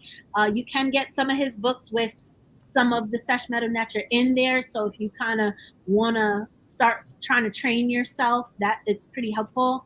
But this specific book does not have that. But if you just want like stories, like various stories to kind of like, man, I wish I had a good example, or, oh, how can I get insight on this? That there are other books that Butch has about the various mythos, but this one's kind of like a easy breezy, and it's a smaller one compared. And then the last one is Egyptian religious poetry. They have this on I believe, the Internet Archives. So, but I think now for the Internet Archives, you got to have like a subscription. Everything's a subscription now. It's weird. But I found myself really liking that book when I first got it. If you could find it on eBay, it is out of print. It is an older text, but it does have like some short, sweet, kind of like Egyptian proverbs types of things to kind of get your mind set. And it does have, especially if you want to work with a certain church or Necharu in general, it does have like texts in there to be pretty helpful. So this time, and I put this out there because I know I don't be looking at the chat, so I wasn't sure if there were questions in general. Yeah, nah, I think my man EnMaat may have left. my man Andre Boyce, who was on that show I had about what caused the rift. He had an interesting comment. Okay.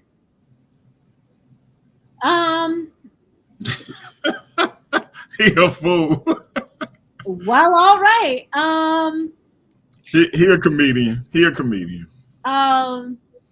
You know, I'm gonna take that seriously, but when we have that some of the future conversations, I would love to know if men really don't want babies, why they don't start getting vasectomies. Just asking. Look, after my son was born, 4 girls, and I got a boy. Hey, all they had, it's easier on the man than it is the woman. Sign me up, doc. It was that simple.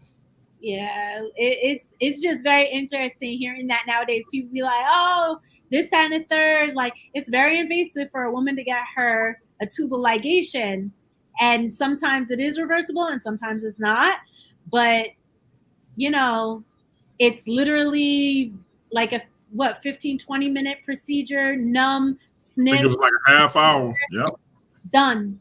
Yep. And you know, it can be reversed, and you know, you can still perform and all that other good stuff, but you don't gotta be worried about no babies. Absolutely. Listen. You know, Lord have mercy. That's all I can say. Yeah. Get it done, man. Get it done. So, if there are no more questions or thoughts or comments. Well, Sister Queen, as always, you brought some powerful, much needed information. We appreciate it. Please go over all of your social media and everything you got going on. Okay. So my social media is essentially my name for most everything. I do have pretty much, I'm more on Instagram, TikTok, and YouTube. The Facebook group, I'm going to be relaunching that, as well as I'm relaunching my website because I went to Kemetic last year. So I completely redid it with a whole bunch of new pictures and videos and things like that. And I have new items like in my online store. I'm going to be coming back with the Instagram live series. So Thursday night study session is going to be coming back come September. I want to add in Mondays. So that's why I didn't want to necessarily go through all of the Ma'at, but just the idea of like, okay, what does this breakdown look like in contemporary times? And then just YouTube series. I found myself listening to like a lot of motivational videos and stuff in the morning where it's like, get out of bed, you can do this, rah, rah, rah. And then I was like, oh, there are no Kemetic ones for this. So I'm still working on them. I have a couple of them done already, but Kemetic motivation series, as well as affirmation videos centered around various Necharu. Just, you know, depending on what one's work is, you could just kind of be in the car and listen to the affirmations, fall asleep, listen. You do not want to fall asleep, listen to my voice. Don't do that. But listen to it at the gym, listen to it on I'm sure stuff like that. It's a bunch of men Please, who no, would not mind falling asleep to Queen Meniet's voice. we're not gonna touch that. So that's just the new stuff going on. And again, Nahem Zuat, thank you so much for giving me time to kind of just go through the whole breakdown of everything. And if y'all are so inclined, feel free to follow me, interact with me. I'm always open to new ideas as far as like topics. When I do study sessions, if you feel like you want to reach out and give book suggestions on things to read, pretty much we read it together every Thursday. So any kind of suggestions, I'm open to it because, as I said, with this work, I really try to speak to the needs of the people, what we need, what we're going through, and what we're experiencing in this modern incarnation. So feel free to reach out, and that's me. That'll work. That'll work. Again, we definitely appreciate it.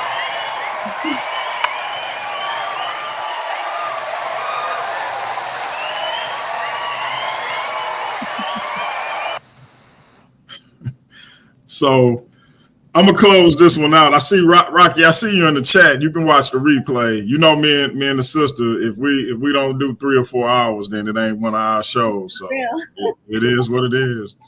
But I got a poem, as y'all know, I'm prone to do. I think this one is appropriate for this particular subject matter. So I'm gonna close this out with this, and y'all follow the Queen. Let me get that Cash App back up right quick. Donate to the sister. She gave us 4 hours of powerful information, non-stop. She barely was able to catch her breath, and it was constant, legit information that you can look up, that you can go quantify, etc. So watch the replay if you just came in, but you'll see exactly what I'm saying. So charts, the whole demo. So go back and watch it, and you'll see exactly what I mean. But this poem it's in my first book, Love and Life Volume 1. Volume 2 will be out this October. Speaking of, the brother Rocky and I, this Sunday, 7 Central Time, 8 Eastern Time, we having what we call Poets Corner, where we'll be talking about some poems out of my book. The brother will be interviewing me on this platform, and we'll be going over some of my poems and, talking about mental health and things of that nature. So y'all tune in for that this Sunday. We also have a debate. Google Scholar and Steve, I hope I'm not messing the brother name up, Calarbo. He's a Kemetic practitioner, by the way. Was Charles Darwin a racist, or did his work help to eliminate scientific racism? That'll be Saturday around 5 Central Time. So, yeah. Inner history teacher is intrigued. Yeah. So check that. As a matter of fact, I sent when we kick it off, I'll send you the link to the debate. But this poem is called God. It says, I saw God at a bus stop. She was wearing a short blue jean skirt and a red crop top. Her hair was long and twisted in locks. Her lips were full and lush. And when she looked back at me, I couldn't help but blush. Her eyes were magnetic in their ability to pull me in. She had a sad but proud disposition. But to me, it felt like she was the element that the Black dysphoria was missing. She had a tear in her eye, yet she refused to cry. She held her only begotten son tightly in her arms. She vowed that no matter what, she'd shelter him from the coming storms. Her caramel complexion held more meaning than even she knew. Her Black pride gave her the resolve to endure the trials and tribulations she'd been through. Her brown eyes gave off a beautiful and regal gaze. You'd never know that God was the descendant of a slave. So y'all check out Love and Life Volume 1. It's on Amazon by your brother DMG the Poet. Love and Life Volume 1, a collection of poems by yours truly. Go cop that.